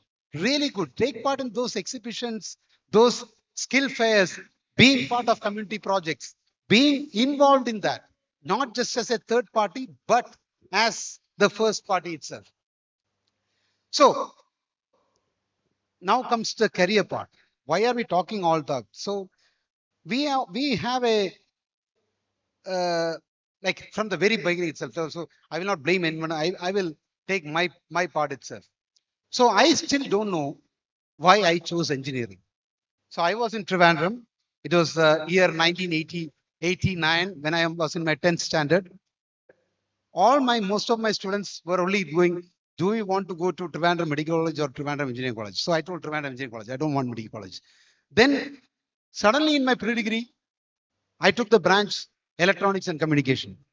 The reason was most of them told this is the thing, you should take ENC. So till the time I actually started studying engineering, I didn't even know what is that I'm going to see. Then the whole thing of me was to get the first campus interview. I was in College of Engineering Trivandrum. So first thing, landing the job there, and then. So the only goal for me was career, that job, that going ahead. The time has changed now. Career is no longer about the job. Career principles or career, if you have a career guidance unit, it should be renamed as capability unit. So what we have to build is capabilities, not just because you in the future, I will not be choosing a job. The job will choose me based on the capabilities I have. So what are the capabilities I should build is the question which should be asked in the school, in the colleges and all, is coming into that. And when you answer that question perfectly, you will have multiple careers lined for you. Innovation is one of the things which is needed in the career. Innovation, I told it's not a you can't say that I do innovation during Wednesday's evening or Thursday morning is my innovation class. No, innovation is a natural tendency. It is a habit. Have you cultured that habit of asking, how can I improve? And today, so innovation is doing an innovative way of anything coming. You saw something in the school. Can I do something to make that process better? Can I make it much more efficient? Can I make it less costly, etc.? That can happen in from your student age itself. And now, thanks to AI, many of that are being done by students itself. Students make it very easy to do all the things with the help of AI itself. So AI can help you do the innovation because AI is a companion to speed those things up. Earlier days, if I tell you, uh, like uh, like when I was in again, I am when I see all of you, I'm just reminded of my school days and all. When I when I was in my school day, I all the mathematics tables till 16. That means that up to 16 by 16 to 56, we all knew it. My children, they started with calculators only, so they never had needed to know that. But is it a bad thing or a good thing? I will not say anything because calculator was your friend. And if you are using your friend effectively to do something properly, it's good. But if you are thinking that, okay, I will avoid something and use that, that is not correct. So same way with AI, you will not be knowing many things which you need to know now. Embrace that. Don't question that. Because I didn't question and told that now, because earlier in my days, the electricity used to go. There was a power down on some of the days between 7 to 7:30, and that's the multiplication table reciting ceremony of the all the houses nearby. So that those things are gone. So we leveraged using uh, calculators. We leveraged using computers. Now is the time we leverage using AI. Yeah. Many people tell, will AI affect my career? AI has already affected all the careers. So it's not a question at all. That's a given for all these things. But the question we should be asking is, how can I use AI to be a better myself? So I think like if I take almost 10 years back, AI entered chess. And that was the first event when AI actually defeated Kasparov. Kasparov and Karpov were the champions at that time, Wimbledon and all. And AI actually defeated. This was years back. At that time, all people told that chess is dead. There will be no longer chess because AI has taken it over.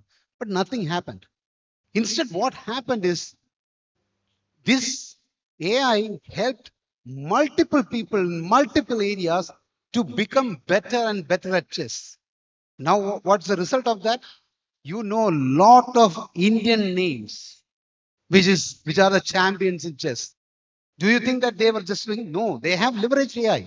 Without leveraging AI, now you can't go into competitions. So people become better and the game become better. There are moves in chess which was never done before, even by the champions. That is happening because of AI. So it is only a question of how you use AI and how you leverage AI in your work. I will skip this. Okay. So I told we all were told why AI can never replace us. The power is always human plus AI, and that those human elements never leave those human elements. So sometimes it is important to remind people what are the human elements because we sometimes mistakenly take that away. The human elements are start with our values. Actually, there was a song which was sung here, but I will tell you, sadly, even 30% of you would have really taken the time to understand the meaning of that song.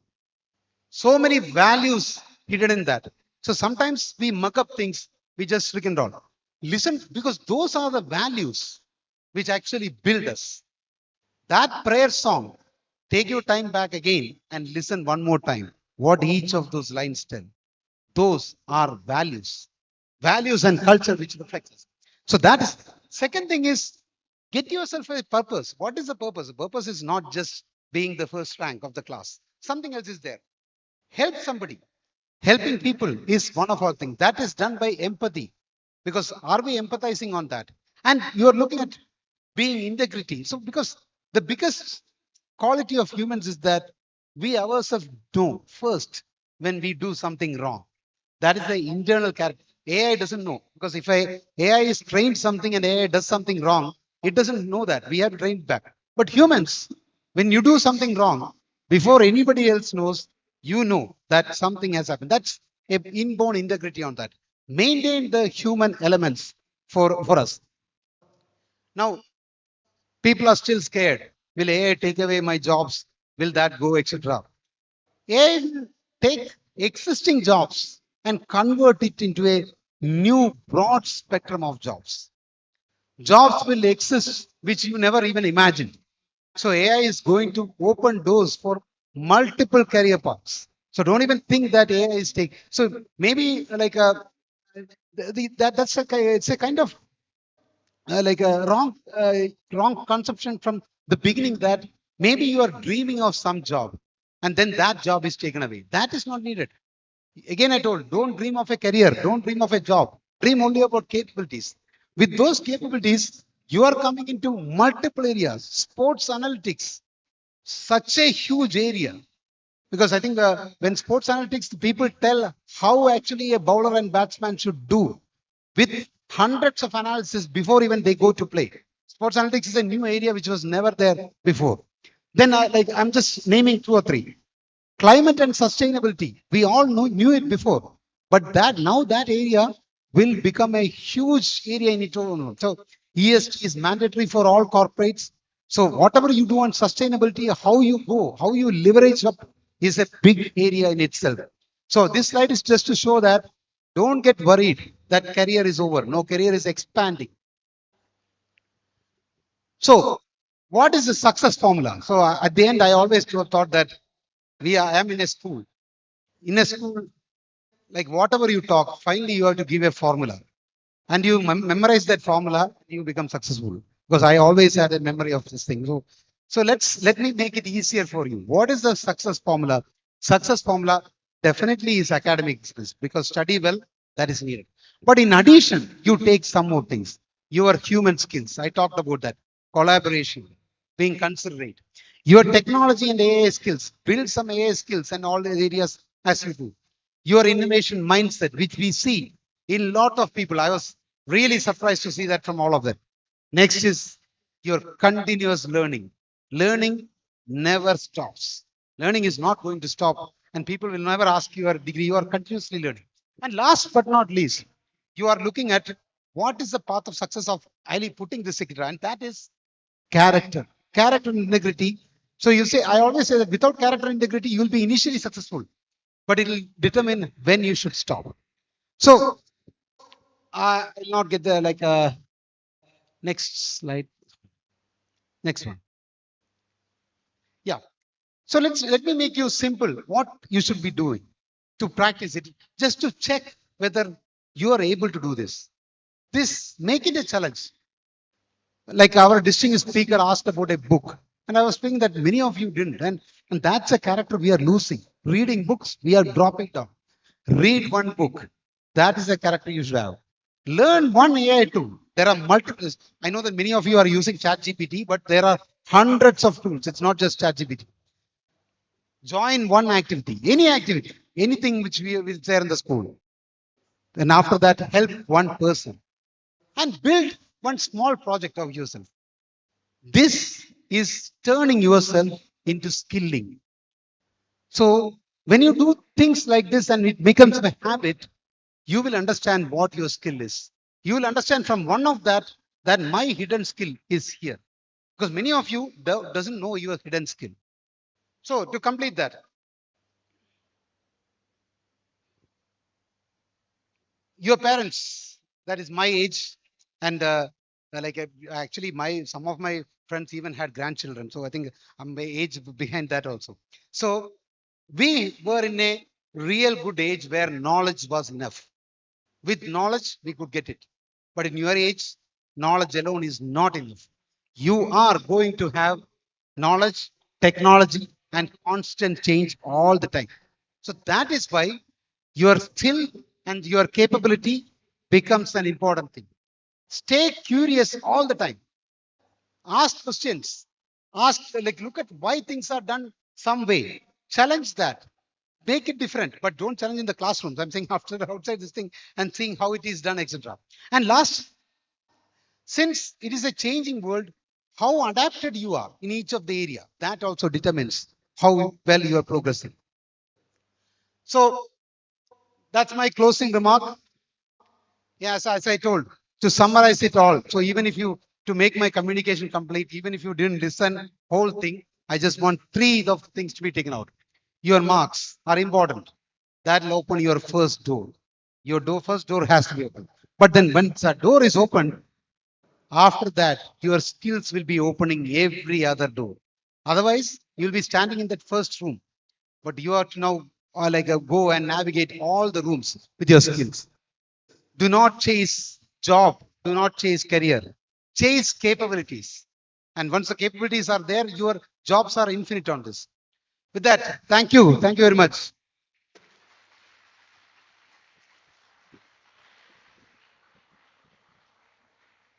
Thank you, sir, for such an informative session. Now we have the presentation of mementos. I invite Engineer M.L. Anidharan, sir, President of Srinarayana Educational Society, Professor K. Shashkumar, sir, Secretary of Srinarayana Educational Society, and the Principal of SNBS, Mr. Subhash MS, to the dais to present mementos to Mr. Rajiv Pandey, Joint Director, Department of Skill Education, and Mr. Anup Kumar, Section Officer of CBSE.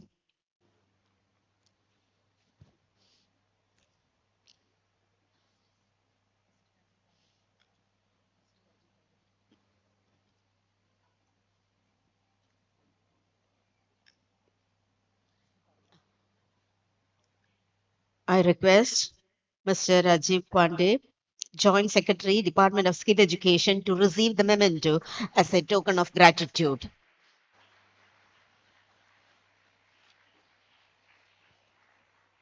Now I invite Mr. Anup Kumar, Section Officer of CBSE, to receive the memento as a token of gratitude.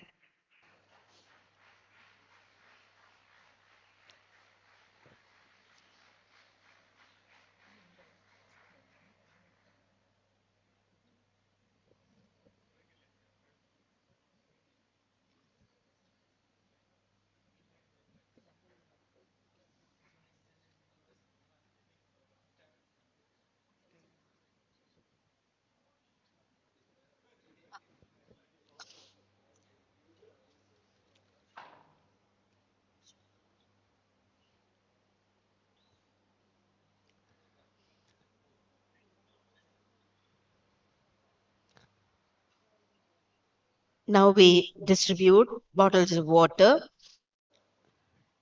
to the audience.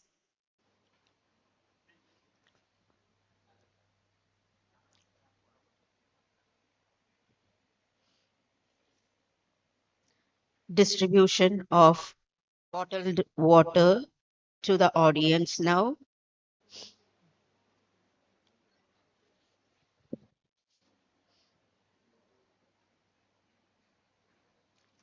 Exams.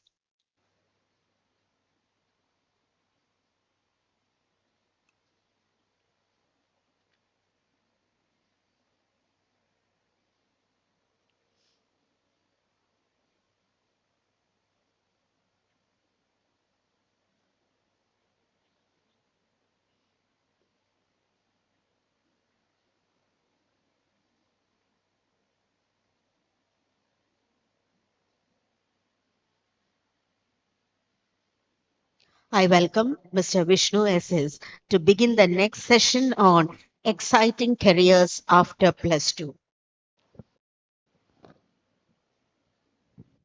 Hello. Good morning. Power. Good morning. Nice. Thank you. Thank you so much. Thank you for the wonderful intro, ma'am. So, uh, that was a wonderful session by Vinod sir. Okay, I was listening to it very eagerly. A lot of good points that he made. And actually, it made my job a bit easier. So I can touch upon the core of my PPT and then have to go into the periphery. but his session was so good. I hope you all have enjoyed it. So now let's come to exciting careers after plus two. Why I say exciting is we are all only excited by two options, medicine and engineering. We don't look into other things. We all feel being a doctor or an engineer is the only good thing that our career can do, but that's not the case. That's only two options, whereas we have close to 250 different options available in our country alone if you want to decide on a career after your plus two, which is your higher secondary. Okay. So any wedding that you go, any function, family function that you attend, your father's or mother's friend will definitely ask, "Are you going for engineering or medicine?" That's a simple question, right? Engineering or medicine. I have never heard anyone ask, "Do you want to become a pilot? Do you want to become a pharmacist? Do you want to become a nurse?" In fact, nurses in Australia earn much better than doctors in India, I believe. Okay, so those are the questions that are not being asked, but has hidden n number of different good career opportunities for each one of you sitting here. We have across different sections, we have close to 250 different career options. And why we focus on the two is only because of some myths that we have. And those myths are only engineers and doctors earn well. And that's not a true answer. Okay. I am a trained engineer, but I am a teacher. Right. I teach people. I do earn well. I am not working in an engineering company. I am not working in a multinational company, but I do earn well and I'm a teacher. Okay, so that's a popular myth that only engineers and doctors earn well. Everyone can earn well if they are wonderful in their choices. Your degree name decides your whole life. No, your degree is just one step, as Vinod sir said. It is just one step. It doesn't define anything. It is just one step. It may open the first door. That's all. Okay, you change from there onwards. Commerce and humanities are for low scorers. I am sorry to say you are mistaken. If you take commerce or humanities, you might get paid sometimes more than doctors or engineers in present scenario in our country. It's just that we are not aware of those opportunities. In fact, any career you choose, there are people who earn extremely well. There are people who earn on the mediocre level, and there are people who earn very low. So it's about us. It's about the skills that we possess. It's about the capabilities that we develop that we become successful or not in any career that we choose. So we spend a lot of time deciding our course, which college should we go, the entrance exam, we spend a lot of time deciding all those things. But that course is going to last only for 4 years. But we never think of the 40 years afterwards. 40 years afterwards is where the actual business happens. Okay. For example, if you want to be a doctor, if you want to be a doctor, in second year, you'll have 36-hour shifts, 24 to 36-hour shifts. Okay. So that's something which affects us as a person mentally, psychologically. So if you're a very easy goer, if you can't take struggles, that career won't be a fit for us. Some of you might be excellent caricature drawers. You might be very good in drawing things. You might have an excellent career in a gaming industry. There is no point in you going into law college and becoming a lawyer.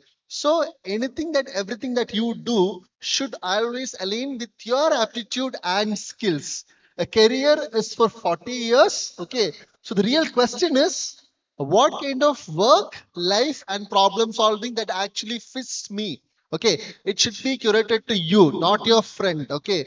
Most of us make this career decision because our friend made that decision. Never make that mistake. Okay, it should be your decision. Every career should be fitting your personal profile. So my suggestion is all of you somehow find time and an avenue to test your personality levels and test your psychometry. Okay, there are a lot of tools available. There are a lot of tools available online which are good and bad, but go for good tools like Protean or Careers IQ 360, something like a lot of good tools available. So please have an assessment of your skill sets. Please have an assessment of your knowledge. Okay, so they will give you a broad idea where to focus on. So we can start. That will be your first stepping point. Okay, so it runs filters. So it will actually give you a lot of time because from last year onwards, that is from 2025 onwards, the trend that we see in our centers is a kid who would have worked excellently, wonderfully well for an entrance examination, would have cleared the exam, they would have gone on to the college of their choice, but they are dropping out after 1 year. Simply because it is not fitting into their profile and they kindly slightly miscalculated their choice. Okay. So always advisable to do a psychometry test that you can do in any centers. There are good tools online, but please do it. Okay. So in Hindu mythology, we say there are like what 2 into 7, 14 worlds, but I have divided this career sets into 7 different worlds for you. Okay.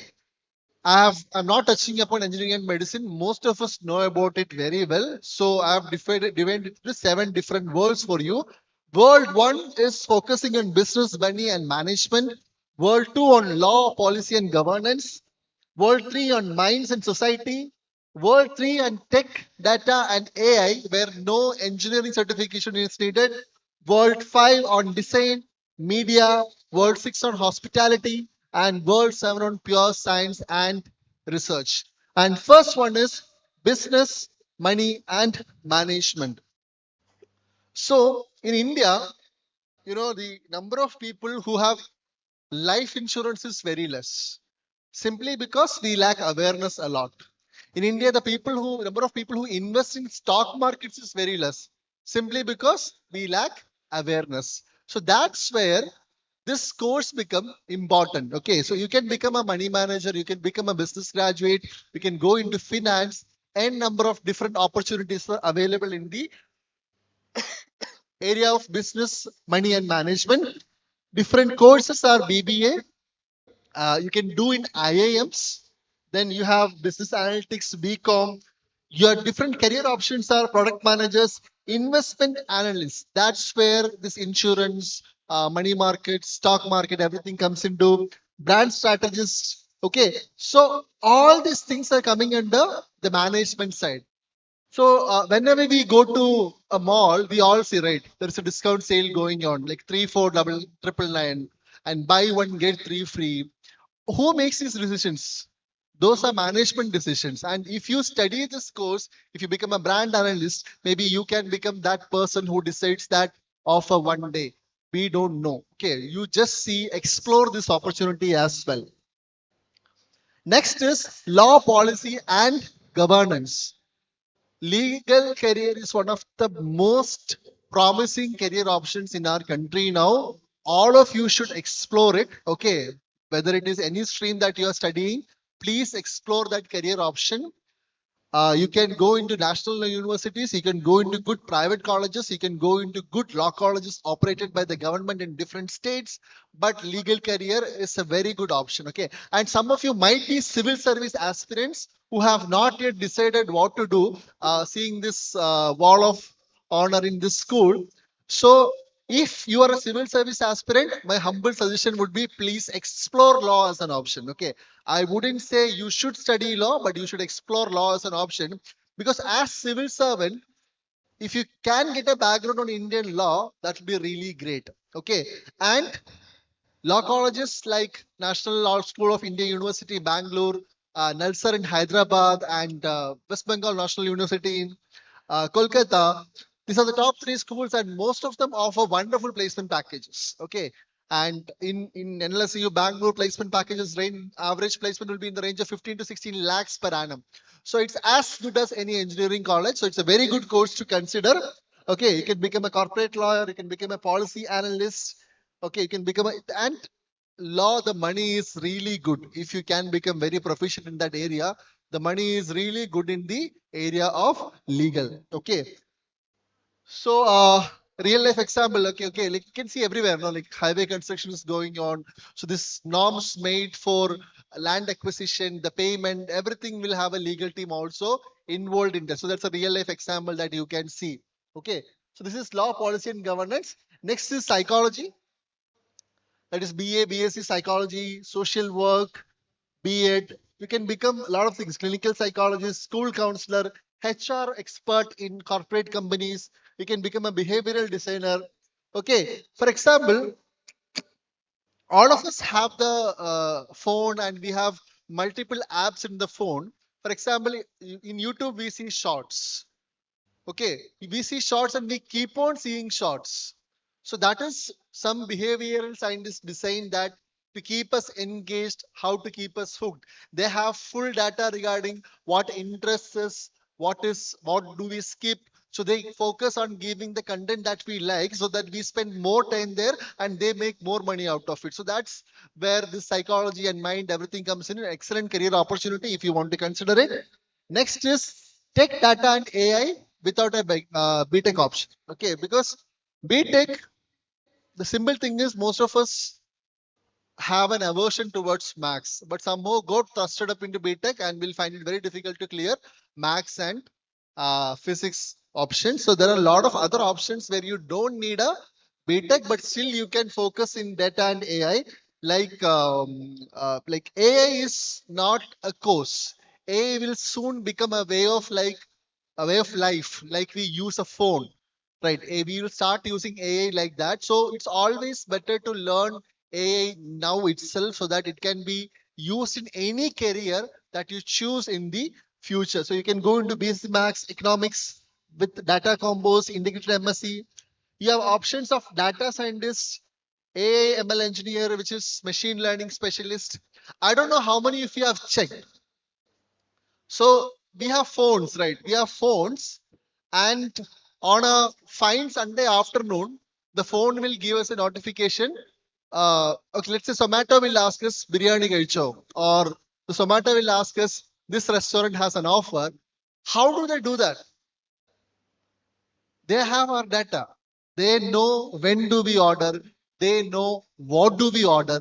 They know what frequency, how many. So even if you check Zomato, the offers that I get and the offers that you get will be different based on my spending pattern and your spending pattern. And if you are visiting a restaurant for the first time, you will get more discount than I, who is a repeat visitor, only because they have my data. And data is going to dominate this world in the coming years. So this is a career option you can consider even without a BTech by studying actuarial sciences or maths, anything like that. Okay. Next. Design.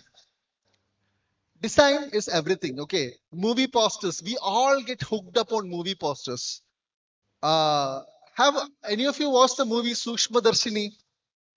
All of us have watched, right? Have you seen that how it is worded there in that poster? Who's the villain in the movie? And his mother, right? So in that movie poster, Suksh's mother was given a special pivot in the wording, Suksh Mother Dashni. Okay, but we never saw it. But the whole details were hidden in that. And in the movie Jai Jai Hai, there was a leg in that poster. That's the Darshana's leg, which is kicking Basil. So that's how design is changing. Every single thing that we is designed in such a way that our attention is captured into it. So design and media is a wonderful career opportunity, and most of you will be skilled, but you won't have enough data to present to your parents. So that's why you might not be thinking about this career option, but a wonderful career option. There are National Institute of Designs, National Institute of Fashion Technology. All of them have different entrance examinations, but nothing that you can't crack. It's very simple to crack. Okay, you can consider this option. It is very, very wonderful career opportunity to consider. Next is hospitality, travel, and aviation. So, all of us know Santosh Josh Kolagara, right? What's his channel's name? Safari TV. Why do we like him? I have been seeing him from my school days. Maybe when I was in 7th or 6th, he started his Sanjaram, and that was my go-to program on a Sunday. I will wait to watch that on a Sunday because I, as a child, loved traveling. But for us, opportunities were very limited to travel.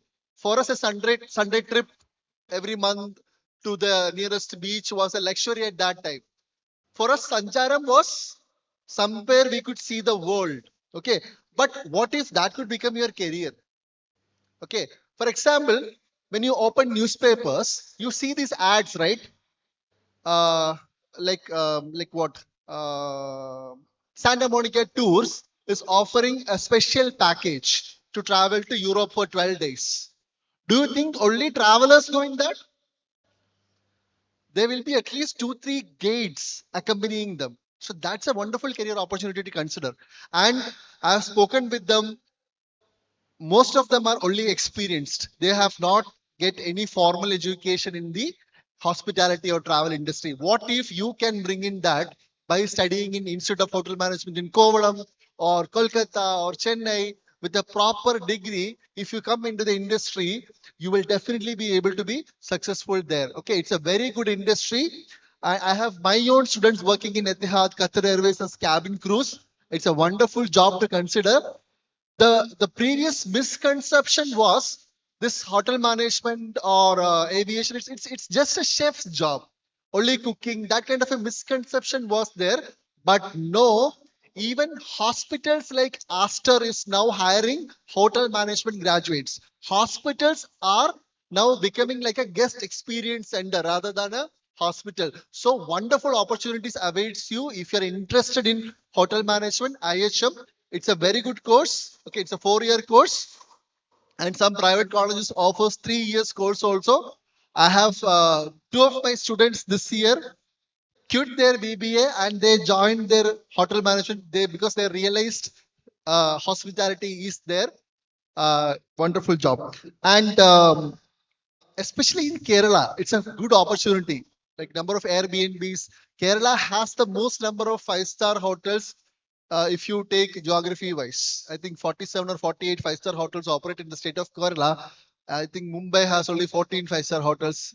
If I'm not mistaken, I've seen this chart somewhere. So imagine the opportunity in Kerala. It's very, very huge. So it's a very good industry. You can go into travel and tourism, even managements. You can go into hotel management, culinary arts is cooking, chef's job, everything is there. Okay. Next is pure science and research. Do you think all the scientists in ISR are engineers? No. There are people who study science from different universities across the world working in ISRO. Similarly, we need good teachers, right? Do you have good teachers? Do you have good teachers? So doesn't your next generation need good teachers? They need good teachers. And teaching was my passion, okay? When I was in college, I used to go take campus placement teach classes in other colleges. So that's how I passionate was about teaching. And I have worked in 2 different banks and I quit that job and I become a full-time teacher because it is my passion. So we want passionate teachers as well because we need people to guide us. Okay. So if you want to be a good teacher, if you want to be a science expert, if you want to go research, if you want to go study or anything abroad, if you want to go research in chemistry, physics, you can study basic sciences. And this basic, if you want to go to central universities, they have wonderful courses for basic sciences. Okay. So basically it is less valued in our perception, but it is as good as any other course. And if you, let's say you get a internship in Europe Space Agency or NASA, imagine your profile and imagine how well you will be able to contribute to the students there. Okay, but the problem is we have to do 4 things. We have to check 4 things. Okay, first thing is, do we have interest? Just because some movie posters look good to our eyes doesn't mean we are creative. So you have to really check whether you have interest in the area that you are choosing. Next is aptitude. Am I naturally decent, or do I want to build that skill? Do I have that skill, or do I want to build that skill? Pathway. What are the real jobs available? Okay, I understand you want to be an engineer, but what are the jobs that you are looking at? What are the careers that you are looking at? What is after engineering that you are excited about? I understand you're excited about engineering. What is after engineering that you are excited about? And fit. That's what I asked first. Does it match the work, lifestyle, and problems that I want? Am I empathetic enough to be a doctor? Is a question that I can only ask myself. Okay. The thing that you can do is very simple. Go home, like what, wind down. Okay. When you relax, take a paper, take a pen, write down continuously about a thing that you want to do in your life for 1 or 2 minutes. You write it down and you see what are the reflections that you get there, and that will open your discussion platforms. Okay, 5 questions. That's an important question. Okay, what do people in this field do at 10 a.m. on a Tuesday? What are the 3 jobs this course lead to and 3 doesn't? Which would I still pick it if nobody was watching? Have I spoken to one real person working in it? And question number 4 is very important. Okay, if you have a skill, or if you have an idea about a skill that you want to possess, there are a lot of avenues to talk to genuine persons about it. First option is LinkedIn. You all have heard about LinkedIn, right? LinkedIn കേട്ടിട്ടുണ്ടോ? Instagram കേട്ടിട്ടുണ്ടോ? Yes. Instagram is social media where we entertain ourselves. LinkedIn is social media where we connect with like-minded people in corporate, in career, like eminent personalities. Everyone can be connected through LinkedIn. So if you open a LinkedIn profile as a student, you don't have to put anything other than a student. You can connect with people working in the field and you can chat to them. Okay, like what do you do? Like what is the kind of work? Okay, let's say you want to be a pilot and you can ask them how many red eyes you have to do in a month. That answer might drive you away from a piloting job. Okay, so have actual conversations with people who are already there. What if my plan B?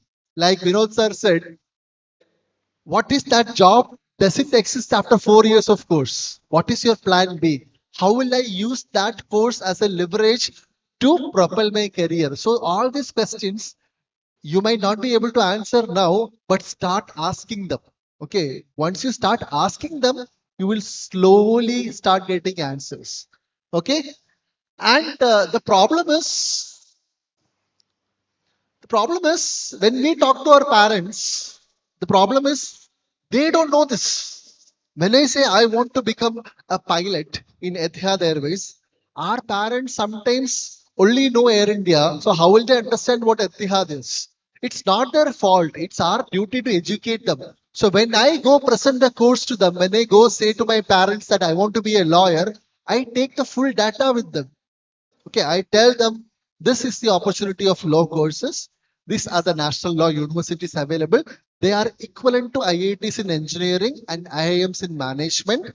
So these are the kind of placement packages that I could get. So all these things you should have in your hands when you go talk to your parents. Don't go and tell them I want to become a cinema poster designer. They will be definitely afraid because they are definitely the only thing they want is to have a good career option for you. For because when they were kids, they were only taught about jobs and earning well, not anything else. And it's not their fault. So you should bring data when you talk to your parents, okay, and tell them how it works. 5 years in National Law University. I will do internships in between. I will do moot courts in between. I may sometimes go abroad and do moot courts. Sometimes I will get a pre-placement offer which I could convert, or I will sometimes go into civil service. Give them the full view. Okay, this is what could happen if I choose this career option. Then they can also relate. They can also discuss with people that they know. Okay, it's a cumulative process. It is not a one person's job. We do discuss. Okay, and ask them. Okay, this is what I know. This is what I have learned. Like ask this person because our parents will definitely have a go-to person to discuss things. So ask them to have a chat, and definitely when they chat, they will see that the career option that you chose will have their potential. It's our duty to present data to our parents. Okay, and it's never fighting with your parents. It's a job of educating your parents about the career option that you chose. Okay, and I'll always say this example. Let's say you want to become an engineer. If you want to become an engineer, who's the first person you should talk to? Arita, who's the first person you should talk to if you want to be an engineer? Go to staff room, find your max teacher. Your max teacher can tell you whether you can become an engineer or not. Because that's a very important skill that's needed. I'm not saying that's the only skill needed, but that's a very important skill needed to start an engineering journey. To start. Okay. So, but you talk to her and she'll tell you whether you can become a good engineer or not. So, it's not about what is good for others, it's about what is good for you. So, your future is in your hands. Learn about different options available in front of you and build your capabilities. Like Vinod sir said, it's a wonderful session that was. I keep on telling about it because he gave you a lot of details. So build your capabilities so that whatever happens in future in the career that you chose, you will be able to propel yourself into the next level. So build your capabilities, learn well, keep on learning, okay, and whatever happens, have a proper discussion with your parents and teachers before making a discussion. I hope I have added some value to you all today, and I thank CBSE for contacting me and giving me this opportunity to be in front of you all. Thank you. Thank you, sir, for that enlightening session on exciting career after plus two. Thank you, sir. Next session is about meaningful career by Mr. Rahul J. Nair, Vice President, Lifeology Foundation, Trivandrum. Mr. Rahul J. Nair is an entrepreneur, education innovator, and strategic leader with a passion for transforming career guidance and talent development. He is associated with Lifeology, a globally recognized AI powered career guidance platform, and is actively involved in building impactful education and workforce initiatives across India and internationally. He has experience in business development, sales leadership, career counseling, and organizational strategy. I welcome Mr. Rahul J. Nair, Vice President of Lifeology Foundation, Trivandrum, for, to explore meaningful career.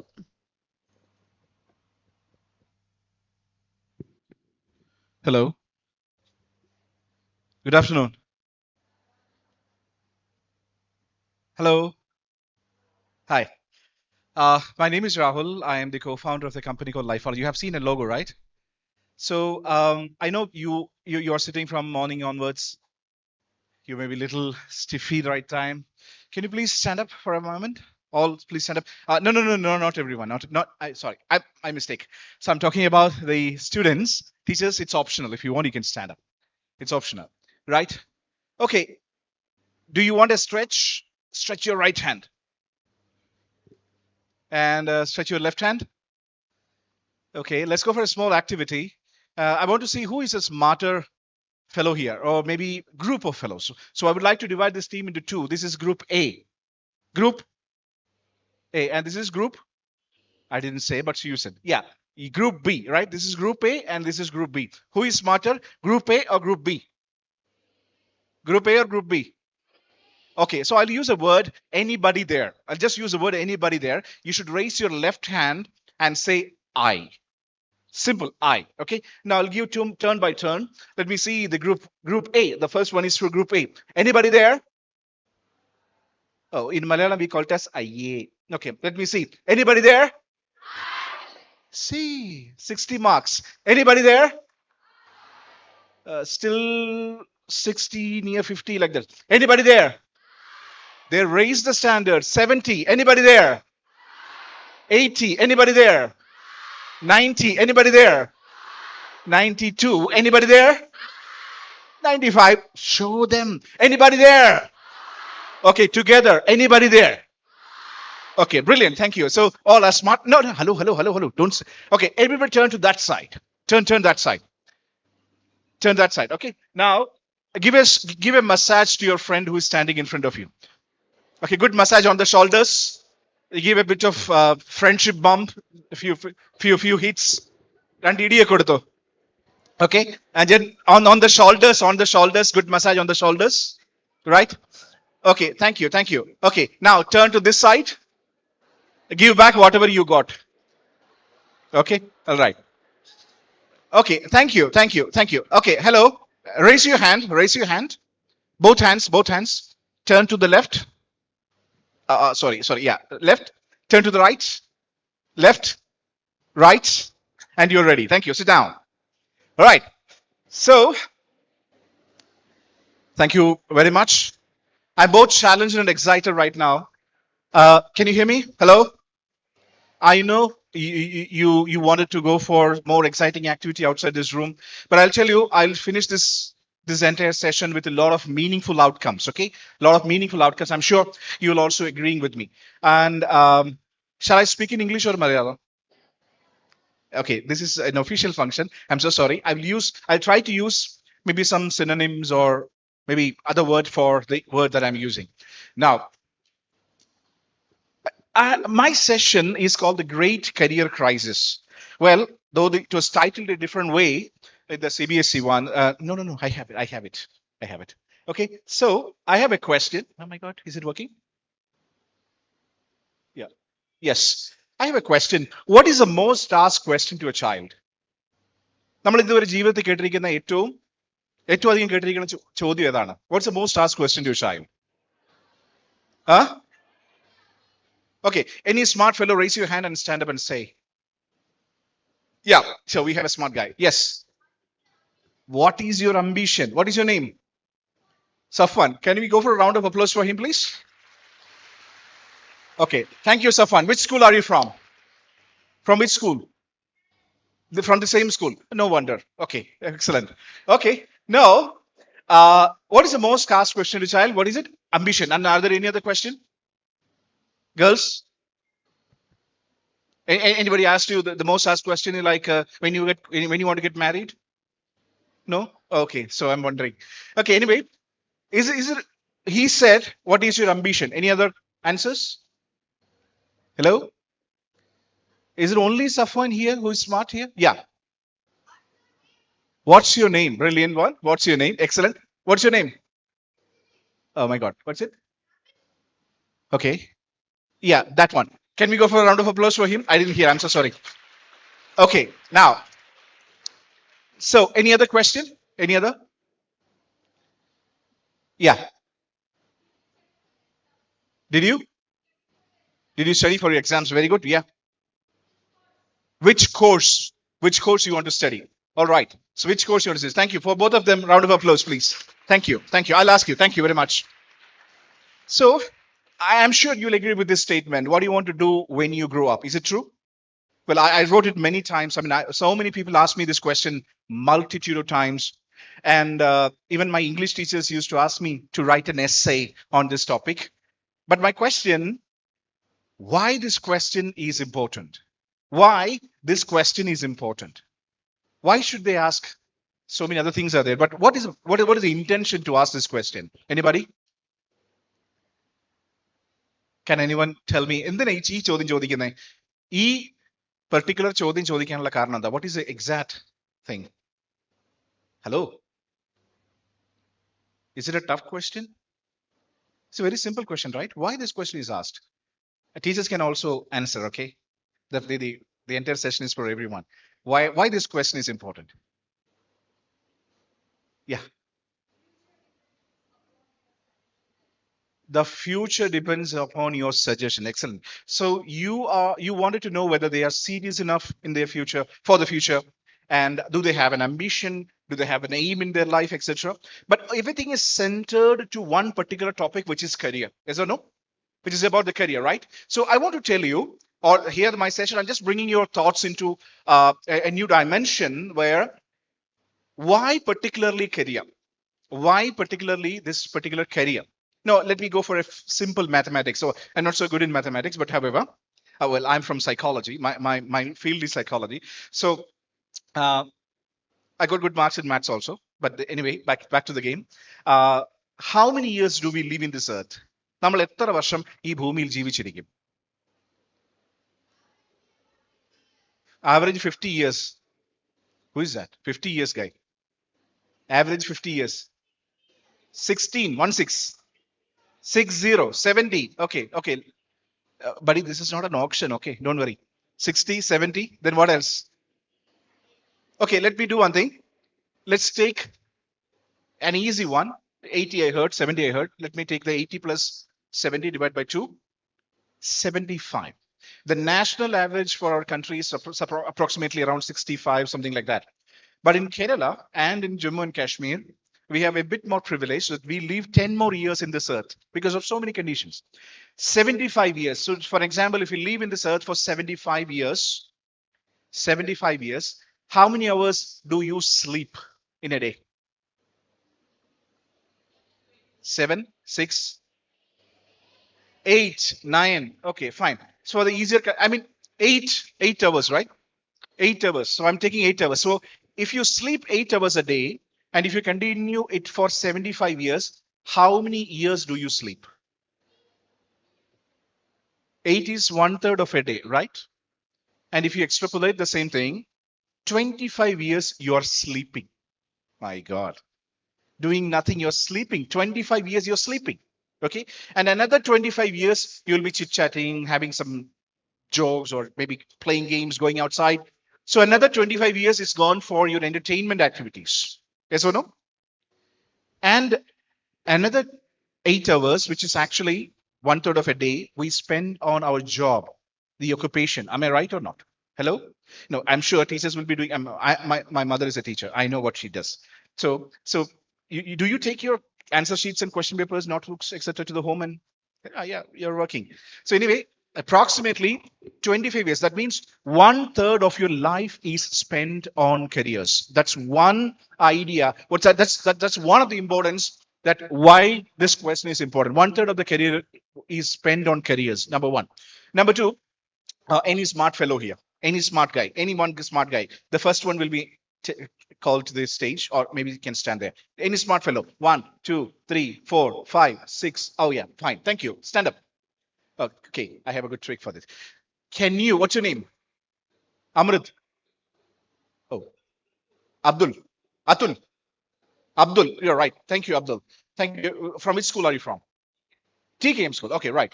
Abdul, the question is simple. Can you introduce your father aloud? You're introducing your father louder. Okay. Okay. Okay. Thank you. May God bless you. Right. Thank you very much. Excellent. Can we go for a round of applause? Brilliant. Brilliant. Now, the answer is having the catch. My second point. When I ask him to introduce his father, generally, in general, children used to say, my father is, his name will be said. And immediately after that, what he said? No, first what he said, his profession, what he does. That means your very identity in this world is your career. The very identity in this world is your career, no doubt. So when I am introduced to the stage, immediately after my name, a title which is closely attached to my career is called here, right? So we know Sachin Tendulkar, the great man, or we know Sachin Tendulkar, the good man, whom you know. The cricketer, the primary identity is cricketer, like that Mohanlal, the actor. Rahman, A.R. Rahman is a musician. Same way, your primary identity, and it's very close, your identity is closely connected with what you do. So that's the importance of career in another dimension. And the third one is the success. You ask your friend.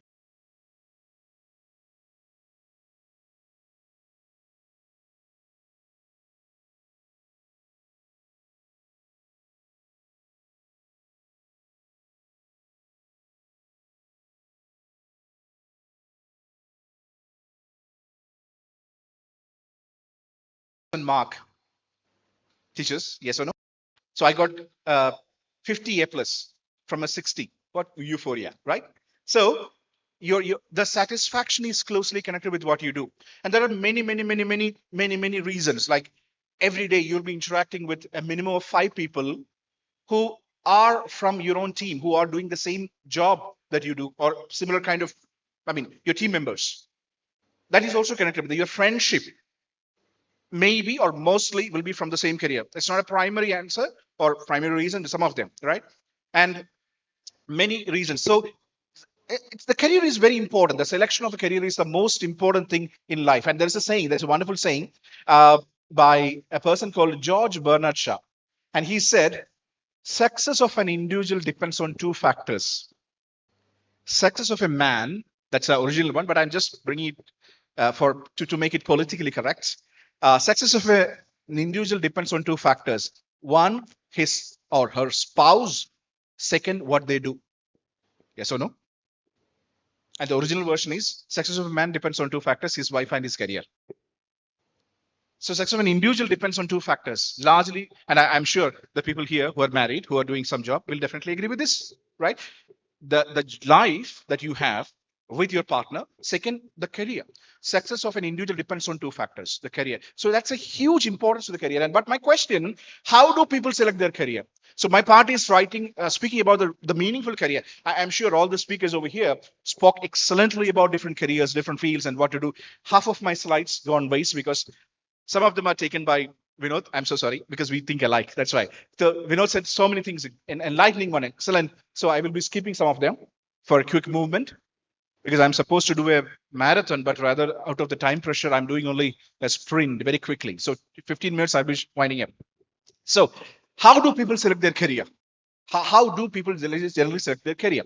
Raise your hand, someone, and just tell me the answer. Anyone? Hello? Yeah. Yes. Yeah. How do people select their career? Ah,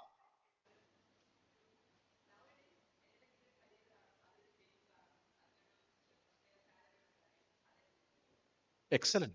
Good one. Good answer, Mane. നല്ലൊരു answer. പേരെന്താ? Pranav. Okay, നല്ലൊരു kind പ്രണവിന് കൊടുത്തേ. Okay, ഞാൻ ചെറിയൊരു statistics പറയട്ടെ. നമ്മൾ മറ്റുള്ളവരെ ഈ കൈയടിക്കാൻ വിമുഖതയുള്ളവരെ കുറിച്ചിട്ടൊരു സ്റ്റഡി ഉണ്ട്. Those who don't clap for others are having issues with their self esteem എന്നൊരു സ്റ്റഡി ഉണ്ട്. So if you don't have self-esteem, you don't appreciate others. There's a study. Okay, so can we go for one more round of applause for him? Okay, good. Thank you. And another study, another axiom. പറയേണ്ടത് പോലെ പറഞ്ഞു കൊടുത്താൽ ആൾക്കാർ മനസ്സിലാക്കും.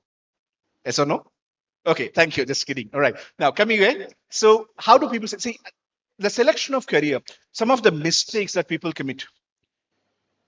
The mistakes, some of the mistakes. Number one, following the trend, blindly following the trend. Now everybody's speaking about AI.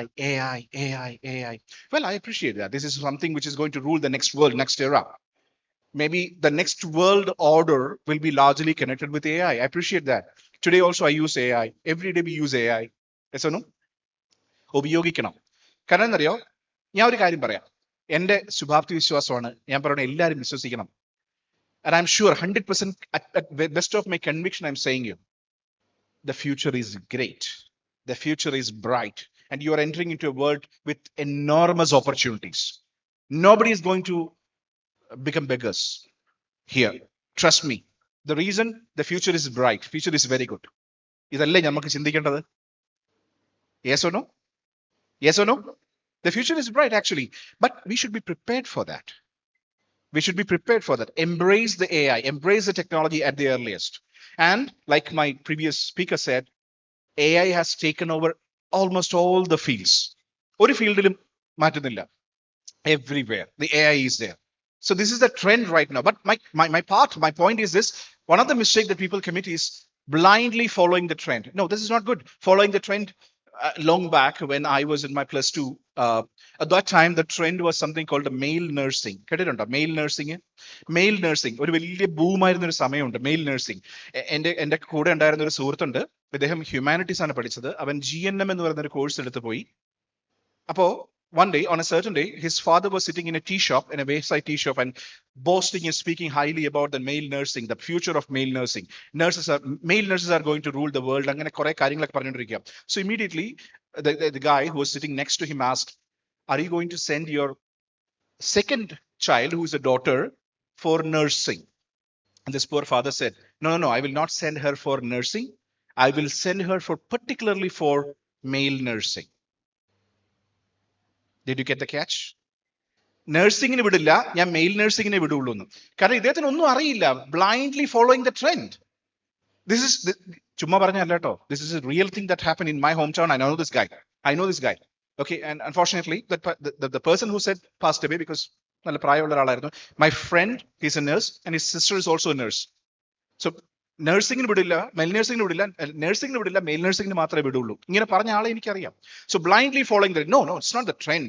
See, trend will change tomorrow. And today the trend is something else. Before, okay, something like long back, the biotechnology was a trend, but it has gone, its ups and downs were there. The second one is the geography and institutional biases. Geographical. So many people used to approach us and say, I want to go to UK. Excellent. Poga. എന്താ ചെയ്യേണ്ട ഭാവിയെ കുറിച്ചിട്ട്? And they will say, I want to go to UK. Fine. What do you want to do? Go to UK. All right, let's go to UK and then go to UK. That's all.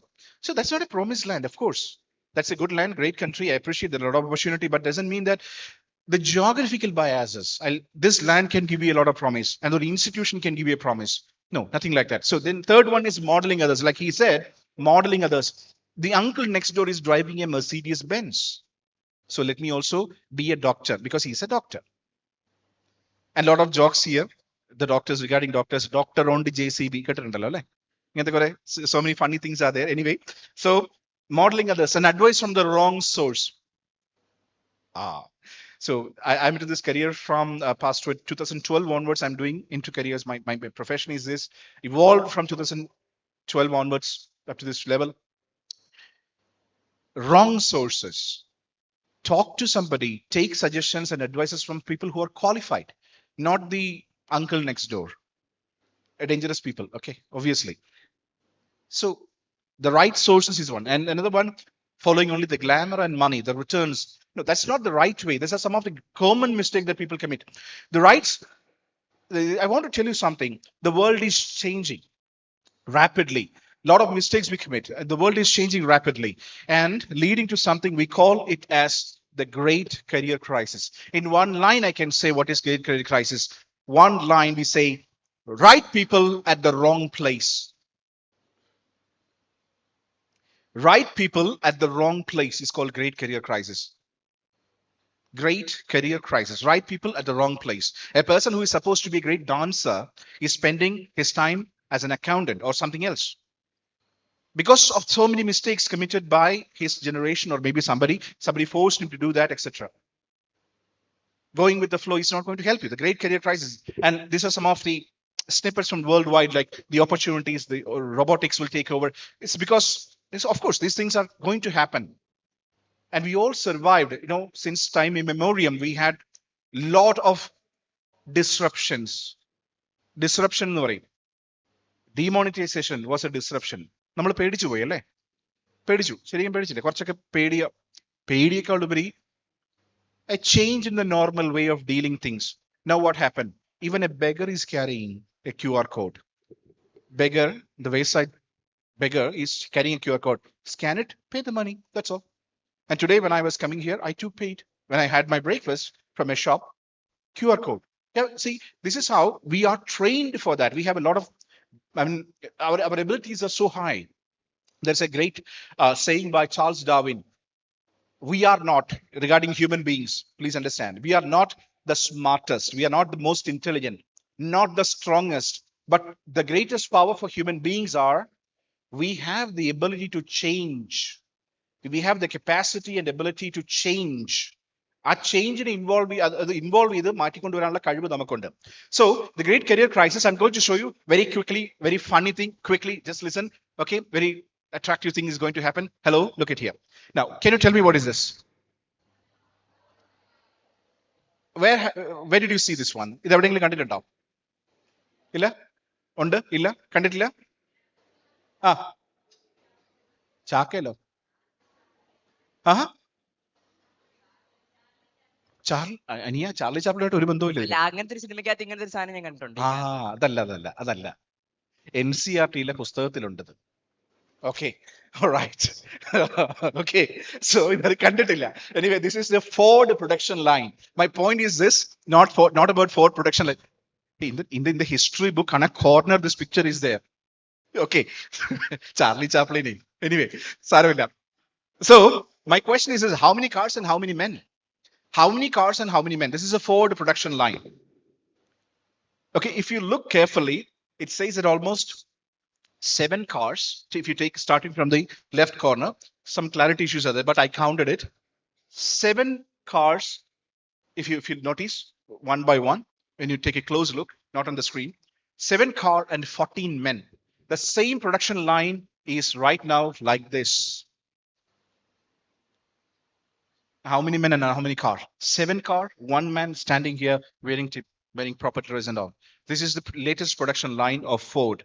Now, the automobile from 1886, there's a Mercedes-Benz version. Now we are here in 2020s, a great evolution. The changes in the automobile industry. Now, interestingly, the first one, how many of you use the first one, mobile phones? Well, frankly, the first model never reached India because we started using from the second one. The first one had many advantages. You can build your muscle. Okay, and now we are at the smartphone. Most of you know this smartphone, but anyway, I started using this one. I have seen this one. I started using this one, but now we had a favorite one. Maybe you can ask your teacher. Nokia 1100. If you throw it to a dog or somebody, it will crack open. But just take it, assemble it, it will still work, function like that. We had a wonderful hardware device from Nokia. So now we are this is the evolution of mobile phone technology. Now, can you tell me what it is? Of course, it's AI into the design. It's called a software called Party. Now we have more advanced things, AI, right? Now, what is advanced? Can you tell me something about this picture? Yeah, what is it? What is this? So don't say everything AI. This picture, there is a website called thispersondoesn'texist.com. Thispersondoesn'texist.com. From that, none of these people are alive. Yep. And now tell me what is it? What is this picture? 2 people standing in front of something. What is it? Exactly. 3D printed house. But is it, this is from Finland. Is it only in the developed countries? Yes or no? Only in developed countries? I'm sorry. We in IIT Madras in 2021 built an AI printed house, which is far more valuable than the one which we have seen. More customized, more aesthetic. And they took only 14 days to build this one. To build a house, 14 days. Can you imagine? Including the interior work. Right? So it's a small house. I'm not talking about the castles. It may take more time. That's all. Right? So, and this is another catch. What is common with these people other than the face that they founded technology giants? Jeff, Larry, and Larry Ellison. Amazon, Google, and what they have done. ഈ 3 പേരെ connect ചെയ്യുന്ന ഒരു സംഭവം വരുന്നുണ്ട്. എന്താണെന്നറിയാമോ? ഇവർ ഒരുപാട് പണം ഒരു പർട്ടിക്കുലർ ടെക്നോളജിയിൽ ഇൻവെസ്റ്റ് ചെയ്തിട്ടുണ്ട്. എന്താണെന്നറിയോ? ആർക്കെങ്കിലും പറയാമോ? ഞാൻ 100 രൂപ തരാം പറഞ്ഞാൽ. I'll give you 100 rupee. ഉറപ്പായിട്ടും തരാം.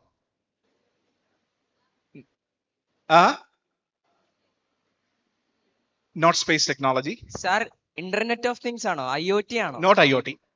No, not IoT. Yeah. പറഞ്ഞോ മോനെ. No, not AI. Not AI. That's what say the face that they founded. അതല്ല. Not AI. Not robot. Next 30 seconds. I don't have time. That's why. Anyone? 100 rupee. Raise to 500 rupee. പറയാമോ? So you should be aware. You should read. See. Huh? No. Okay. Sorry. Stock marketer. No.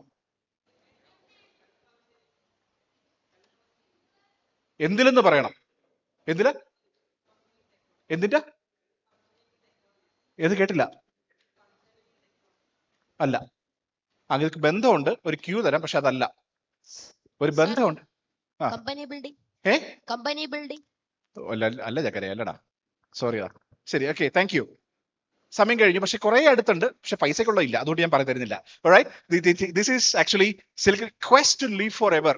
നമ്മൾ മരിക്കാതിരിക്കാനുള്ള technology develop ചെയ്തുകൊണ്ടിരിക്കുകയാണ്. Because actually, what is death? No, we have regeneration of the cells. പഴയ പണ്ട കായകൽപ്പം എന്നൊക്കെ പറയുന്ന ടെക്നോളജികളൊക്കെ ഉണ്ടായിരുന്നു നമ്മുടെ ഇന്ത്യയിൽ. Anyway, I'm talking about the evolution. Now they have invested heavily into the other fields like Mars technologies. Okay, Elon Musk's work നടക്കുന്നുണ്ട്. Now it says that 47% of the careers of today will go through massive change, and these are some of the careers under threat by 2030. This is an indigenous research that we have done. ഈ പറയുന്ന careers ഒന്നും ഇനി ഉണ്ടാവില്ലെന്നാ പറയണേ. ഇവിടെ ആരെങ്കിലും ലൈബ്രറിയിലുണ്ടോ? I'm sorry, Tom. So it's going to happen slowly, eventually, because most of the libraries are now cafes in some developed countries. എല്ലായിടത്തും അല്ല, വേറെ ഫംഗ്ഷൻസിലോട്ട് പോവാണ്. There's a great library called the Buldian Library in Finland. I just came back from there. So there, actually, it's not a library. It's actually a community center. Computer type ചെയ്യാനും 3D print ചെയ്യാനും paper എഴുതാനും പഠിക്കാനും ഒക്കെയുള്ള സെന്ററായി മാറിക്കൊണ്ടിരിക്കുകയാണ്. പുസ്തകം എടുക്കുന്നതൊക്കെ കുറവാണ് ഇപ്പോൾ ആൾക്കാരെ. ഉണ്ട്, എടുക്കുന്നില്ലെന്നല്ല. So some of the careers which is under threat by 2030. It's an indigenous research. And now, why the great career crisis? Machines replace daily tasks, disappearing job roles, technological advancements, and the most important thing is the lack of modern skills and competencies. The right career ആണ് നമ്മുടെ ഇവിടുത്തെ topic. ഞാൻ ഇത്രയും പറഞ്ഞതിൻ്റെ അകത്ത് the lack of modern skills and competencies. We should all focus on that. And how to find the right careers. കുറെ കോഴ്സുകളെ കുറിച്ച് കേട്ടു. ഞാൻ കുറെ കോഴ്സുകളെ കുറിച്ച് പറയട്ടെ. Shall I say? There is a course called the Masters in Football Technology. കേട്ടിട്ടുണ്ടോ? ഇപ്പൊ world cup ഒക്കെ നടക്കുകയാണ് അല്ലേ? Master of Football Technology കേട്ടിട്ടുണ്ടോ? Should I speak about it? Okay. Well, I'm not here to tell you about which course you should join. I can tell you about this course. This program is called, now it is called as Masters in Technology Football. Previously it was called Master of Football Technology. Now it is Masters in Technology Football. It started by University of Barca in association with the Barcelona University. And now once you close sports technology and sports analytics, one of the speaker, Mr. Vinod, spoke about it. So now this course is actually closely connected with how we can bring best experience in all aspects technologically, how technologically can make a sports and entertainment industry better. So it's a course, and 16 people can be admitted to the course. And once you clear, like a Chelsea പോലുള്ള football ക്ലബ്ബുകൾ ഇപ്പോൾ എടുക്കുന്നുണ്ട് ആൾക്കാരെ തൊട്ട്. അതുപോലെ തന്നെ വേറെ course ഉണ്ട്, bachelors in water governance. Excellent. Not about the course. Course is just a track. Course is just a pathway to the careers. And career is the most important thing. It should be at the top. Don't select any career based on the course. MBBS എടുക്കണം. അതല്ല, doctor ആകാൻ നിനക്ക് യഥാർത്ഥത്തിൽ ഉള്ള the ingredients ഉണ്ടോ. So let's see what is the right career. Now next 5 minutes I'll spend and we'll close it. The next 5 minutes is the cream of this particular part. The climax of this game. Okay? The crux of this entire thing. Now, we say to identify the right career, 3 things to be considered. 3 things should be considered. 3 simple words. We call it as 3P. P1 is passion. Louder. Passion. Personality. Possibility. Louder. Passion. Personality. Possibility. Now let's see what is passion. Let's see what is passion. Passion is actually, in my opinion, is a very tough word. നമ്മളെല്ലാം പറയുന്ന ഒരു കഥയാണ് passion. I'm very passionate about this. I'm passionate about it. What we found largely, passion, somebody think it is their passion. It's not passion actually. It's a fascination to something, an attraction to something, an interest to something. This is not passion. If you want to call something as passion, there should be 3 things. 1, it should be natural to you. Natural to you. Nobody should force you to do that. Natural means, for an example, the activities in a career should be passionate to it. Like, for an example, when I see a problem, when I see a technological things, I am curious to know about what is happening inside. You ask all the successful engineers, they will tell you. Vinod, do you agree with this? Curious to know about this. Curious to know about it. I've seen something. Oh, am I going deeper into that? Am I listening into it? Am I doing something connected with it? ഞാൻ എന്തെങ്കിലും ചെയ്യുന്നുണ്ടോ അതിനകത്ത്? ഞാൻ വളരെ passionate ആണെന്ന് പറയാൻ കാരണം it should be natural to you. Nobody should force you. Da, പോയിരുന്ന് പഠിക്കടാ. വേണ്ട. Automatically it will happen. Right? And the second one is called timelessness. When you do that, you don't mind time. You spend more time into that. You don't mind. You don't look the watch. Yes, I have to look the watch. I'm sorry. So Timelessness. You should feel timelessness when you do that. You're fully immersed in it. You don't care about the timing. You don't care about the surroundings. You're fully into that. And third one, we call it as satisfaction. A higher level of satisfaction once you perform that. It should give you more motivation to move forward. Three things: natural, timelessness, and satisfaction. Only when it can be called as something passionate. Now, think about a career that you want to do or you want to enter. So that's if these things are there, that first P is qualified.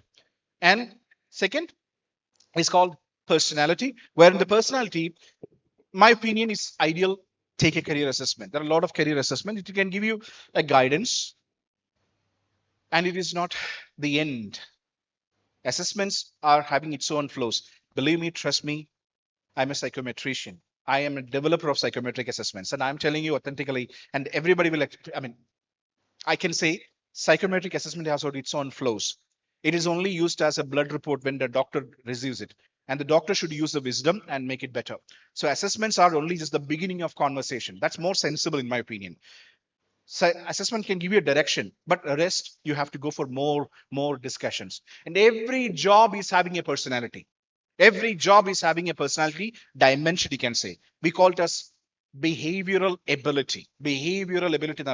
And another one we call it as functional ability. The knowledge and skill is called functional ability and the behavior. Now, I'll give you a quick example. What are faster to പറയാം? Accountant. You know what is accountant, right? What is the behavioral ability demanding from a person who is doing accounting? ഇരുന്ന് പണി ചെയ്യണം. Should be good with facts, figures, and statistics, numbers. Good എന്ന് പറഞ്ഞാൽ analytical level അല്ല. This person is treating numbers, right? Then consistency. ഇരുന്ന് പണി ചെയ്യണം. ആദ്യം ഒരു voucher വരുന്നു. Debit what comes in, credit what goes out. Treat it properly. Push it. Then അങ്ങനത്തെ and not should not take risk on what? Risk on debit should not be credit should not be debit. I for detail. ആ patients ഒക്കെ ഉള്ള ആൾക്ക് മാത്രമേ banking and accounting work ചെയ്യാൻ പറ്റുള്ളൂ. അല്ലാത്ത ഒരാൾ കയറുന്ന എന്ത് പറ്റുന്നറിയോ? He will feel I don't belong here. I don't belong here. So that is the demotivation part. So the personality, so career assessment can help you a lot. Another one, understand the history, whether I have done it previously. എനിക്ക് എൻ്റെ പാസ്റ്റിൽ the thing that I have done before, is it in line with my personality? Am I really into that? Then you can see the skill sets. Do I have the skill sets? Do I have, or did I gain enough skill sets to do this particular job, which is connecting closely with this? And the last one is achievements. Do I have any achievements? Anything? Did you get this? Your personality. And the third, the last one is very simple. You should understand the future of careers. Some of the careers is going to die. Some of the careers will be having quick. And then geography, education and training, legal feasibility, financial returns and growth possibilities. See, very simple. If I want to become a petroleum engineer, ഞാൻ petroleum science പഠിച്ചു. Can I work in India? Can I work in Kollam? Yes or no? Yes or no? Petroleum, BTech in petroleum sciences. Come on, let's be very sensible. A beginner cannot work. I don't think so. Even if he's working, maybe not the pure thing. You have to go to the place where the geographical things are there. Like mountaineer. You know what is a mountaineer? Parvadarohan. If you want to be a professional thing, the availability, the geography doesn't support. Legal feasibility. I want to become an army person in US. I doubt, but still, I think largely it is open only for the citizens. So first you should get the citizenship. Okay, I'm sure we can't become the president. It should be, it is open only for the natural citizen, not even for naturalized citizens. If I go and take the citizenship, no chance. That's a legal problem, legal feasibility problem.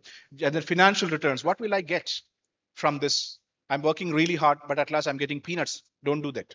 Or don't take that kind of careers. And again, like there was a nice slide. Okay, sorry. There's a nice slide by Vinod saying that talk to your action and amma. Yes, you have to do that. Irrespective of the caste, color, creed, race, nation. This is my statement. Career selection for a child is always a family decision. Take the confidence of your family. No father and mother in this world want you to suffer. Yes or no? Fathers and mothers can say. So they will be, they may have knowledge, so you have to discuss with them. They have to get educated. So you have to tell them and then have a good discussion. And if possible, take a career professional, a proper career professional. And a very quick thing, this is again from the based on the turnover worldwide in terms of the volume of business happening, emerging careers. It is not AI, let me tell you. The first one is alternative energy sciences, the first one. based on the growths emerging, the trending thing. We are taking a lot of parameters and statistics. The first one is obviously alternative energy science. I'm sure you will agree. Like some of your family will be having electric cars and all. And then something called LENR, low energy nuclear reaction, is going to happen. Like there's so many technologies are in pipeline. Psychologist, clinical, nobody thought about it, right? ആരെങ്കിലും ചിന്തിച്ചോ ഇങ്ങനെ ഒരു സാധനം ഉണ്ടെന്ന്? Yes, it's emerging. It's highly emerging because the stigma is over. When you have a problem, these days people don't mind to go and meet a counselor. And every school, there are certain guidelines in CBSE schools that every school should be having a counselor, clinical counselor. So that's again based on, we need to take off this mental well-being is important, maybe even more important than your physical well-being,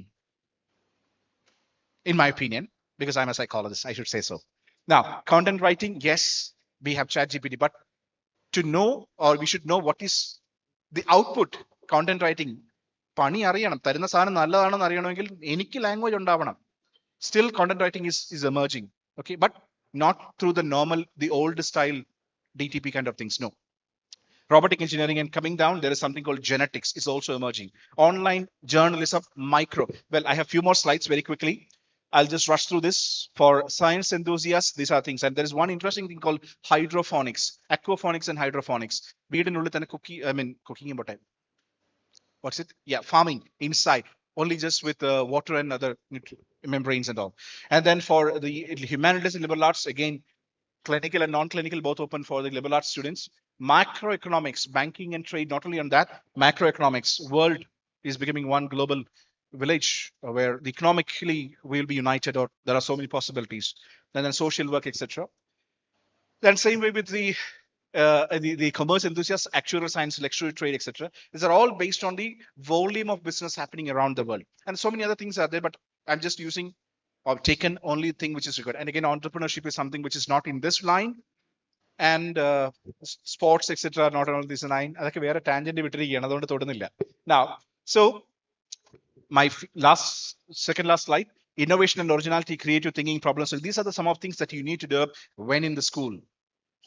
Creative thinking, problem solving, critical thinking. It's very, very, very important. Critical thinking. Yep, that's the last one. Critical thinking. Please critically analyze everything. Treat everything with a pinch of salt. ഈ WhatsApp യൂണിവേഴ്സിറ്റിയിൽ നിന്നൊക്കെ വരുന്ന സാധനങ്ങളൊക്കെ ഉണ്ട്, അതൊന്നും എടുത്ത് അതുപോലെ എടുത്ത് ഇത് ചെയ്യരുത്. There is one quick thing I can tell you, very simple, interesting thing. There is a statement with a picture of a guy. You know who is the picture? Who's the guy? I failed in most of my subjects in engineering, but my friend was the topper. Now I own Microsoft Corporation. My friend is my employee. And the face is what? Hello? Who is it? I failed in most of my subjects in engineering, but my friend was the topper. And I own Microsoft Corporation. My friend is my employee. What is it? Bill Gates. Exactly. നമ്മളിത് കാണുന്നവർക്ക് എന്ത് തോന്നും? പഠിച്ചിട്ടൊരു കാര്യമില്ല, തോറ്റുപോയാലും കുഴപ്പമില്ല, Microsoft ഉണ്ടാക്കാൻ പറ്റും, പഠിച്ചവൻ ജോലിക്കാരൻ, പഠിക്കാത്തവൻ മുതലാളി, പഠിച്ചിട്ടൊരു കാര്യമില്ല. Absolutely rubbish. Absolutely rubbish. The reason, number one, Bill Gates never studied engineering. Check it. Bill Gates' full name is William Henry Gates III. And he studied law. He's a dropout from Harvard Law School. How? Out of 1,600 marks in SAT, he scored 1,595. 5 മാർക്കേ നഷ്ടപ്പെട്ടുള്ളൂ. അവിടെ higher level William Henry Gates III എന്ന് പറയുന്ന അതിപ്രഭുക്കന്മാരുടെ കുടുംബത്തിൽ നിന്ന് കടന്നു വരുന്ന ആളാണിത്. നമ്മളെ പോലുള്ള ആൾക്കാരല്ല. എന്നെ പോലല്ല, നിങ്ങൾ എങ്ങനെയാണെന്ന് എനിക്ക് അറിയില്ല. Okay, so and why he is dropout? The dropout is because when he founded the Microsoft Corporation, after seeing the possibility that next era it will be about softwares, he had a turning point, or particularly we call it as a tipping point, called purchase of DOS, disk operating system. So he purchased disk operating system and then becomes some MS-DOS. Teachers may know it, and the older technologists will definitely know it. MS-DOS. That is a turning point that he cannot handle his business and studies together. So he dropped out. Fine. It is not. So if education is not important, tell me how many companies, from how many colleges Microsoft is hiring in Kerala? Education important alla. Important alla engil എത്ര കോളേജുകളിൽ നിന്ന് Microsoft ഇവിടെ ഒന്ന് higher ചെയ്യുന്നുണ്ട്? So my point is this: education, academics is very important. Some people think that let me start a business. Mostly we have seen it's a runaway from your primary responsibility. Don't do that. I want to become a player. Yes, you can. but it should not be a runaway from your primary responsibility. Marks are important, academics is important, and make your mark sheet like a master key. It should be sufficient enough to open every doors, every university. So I'm just closing it with one final thing. Choose a job you love and you will never have to work a day in your life by Confucius. I'm so sorry I took a little extra time, but I think this is a keynote for the CBSE or most important session. That's how I believe, right? Because the main agenda is try to find a meaningful and right career. Passion, passion, passion, personality. Once again, passion, personality, and possibility. Thank you very much. Thank you very much for thank you. Thank you, sir, for that enriching and thought-provoking session. Now we move on to question and answer session. You are free to ask questions to resource persons based on their topics.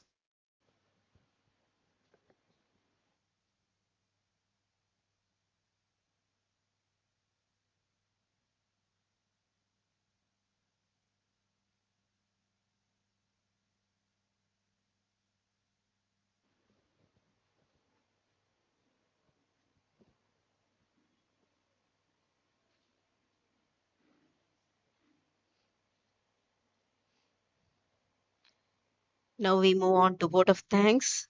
May I now invite Srimati Vinitha Vasudevan, Deputy Principal of Srinarayana Public School, Vadakevilla, to propose the vote of thanks.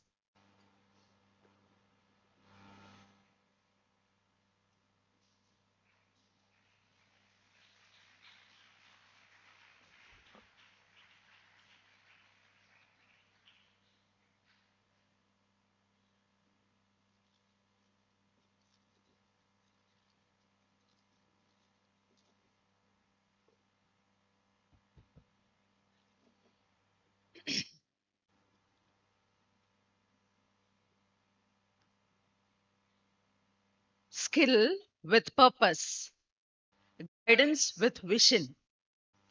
Your skills and our guidance will lead to a brighter future. Respected dignitaries on and off the dais, distinguished guests, dear participating schools, principals, teachers, students, and my dear colleagues. Good afternoon to one and all. As we come to the end of this enriching Skill Expo and Guidance Festival 2026-27, I stand before you with a heart full of gratitude. On behalf of Srinarayana Public School, Kollam, the horse school, I extend my sincere thanks to CBSE Thiruvananthapuram Regional Office for entrusting us with this prestigious regional event. My heartfelt gratitude to Dr. Bishwajit Saha, Professor and Director, Department of Skill Education, CBSE, for the inaugural address in the virtual mode, which was truly inspiring.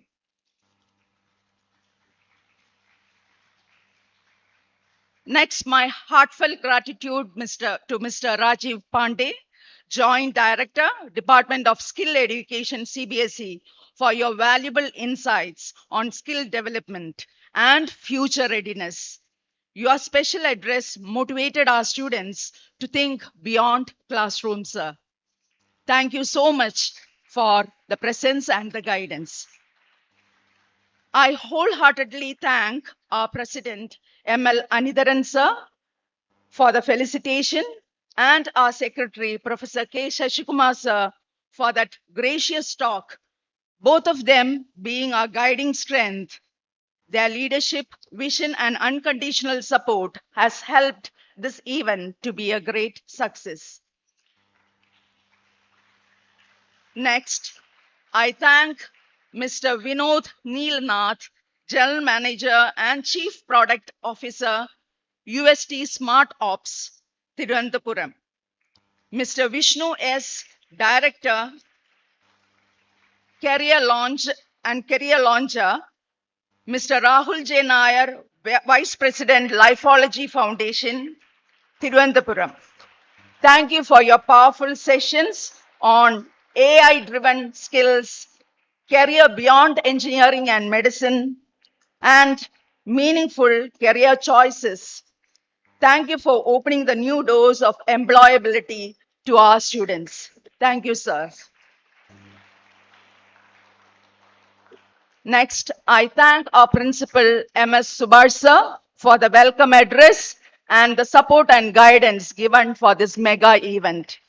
All participant schools, their principals, mentors, parents, and students, thank you for your enthusiasm and for showcasing your incredible talents in the Skill Expo. I thank all the office bearers of Srinarayana Educational Society, the entire team of Srinarayana Public School, our strong coordinators, the team Kids World, and the welcome dance and the school choir group. Your teamwork behind the scenes made everything look effortless. Thanks to the media, PTA members, and all supporting agencies for your cooperation and support. This will be followed by the national anthem. Once again, I thank all for this wonderful event. Thank you. Thank you, ma'am. Please stay back for the national anthem.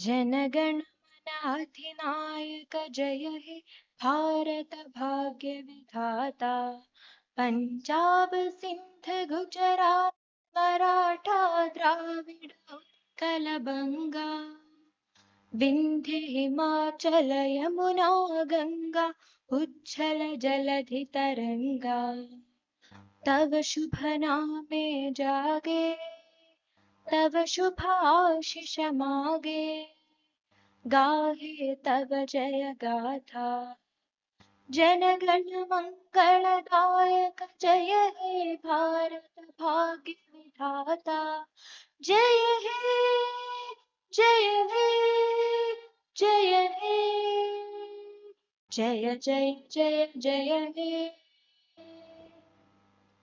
Thank you all for your patience and cooperation.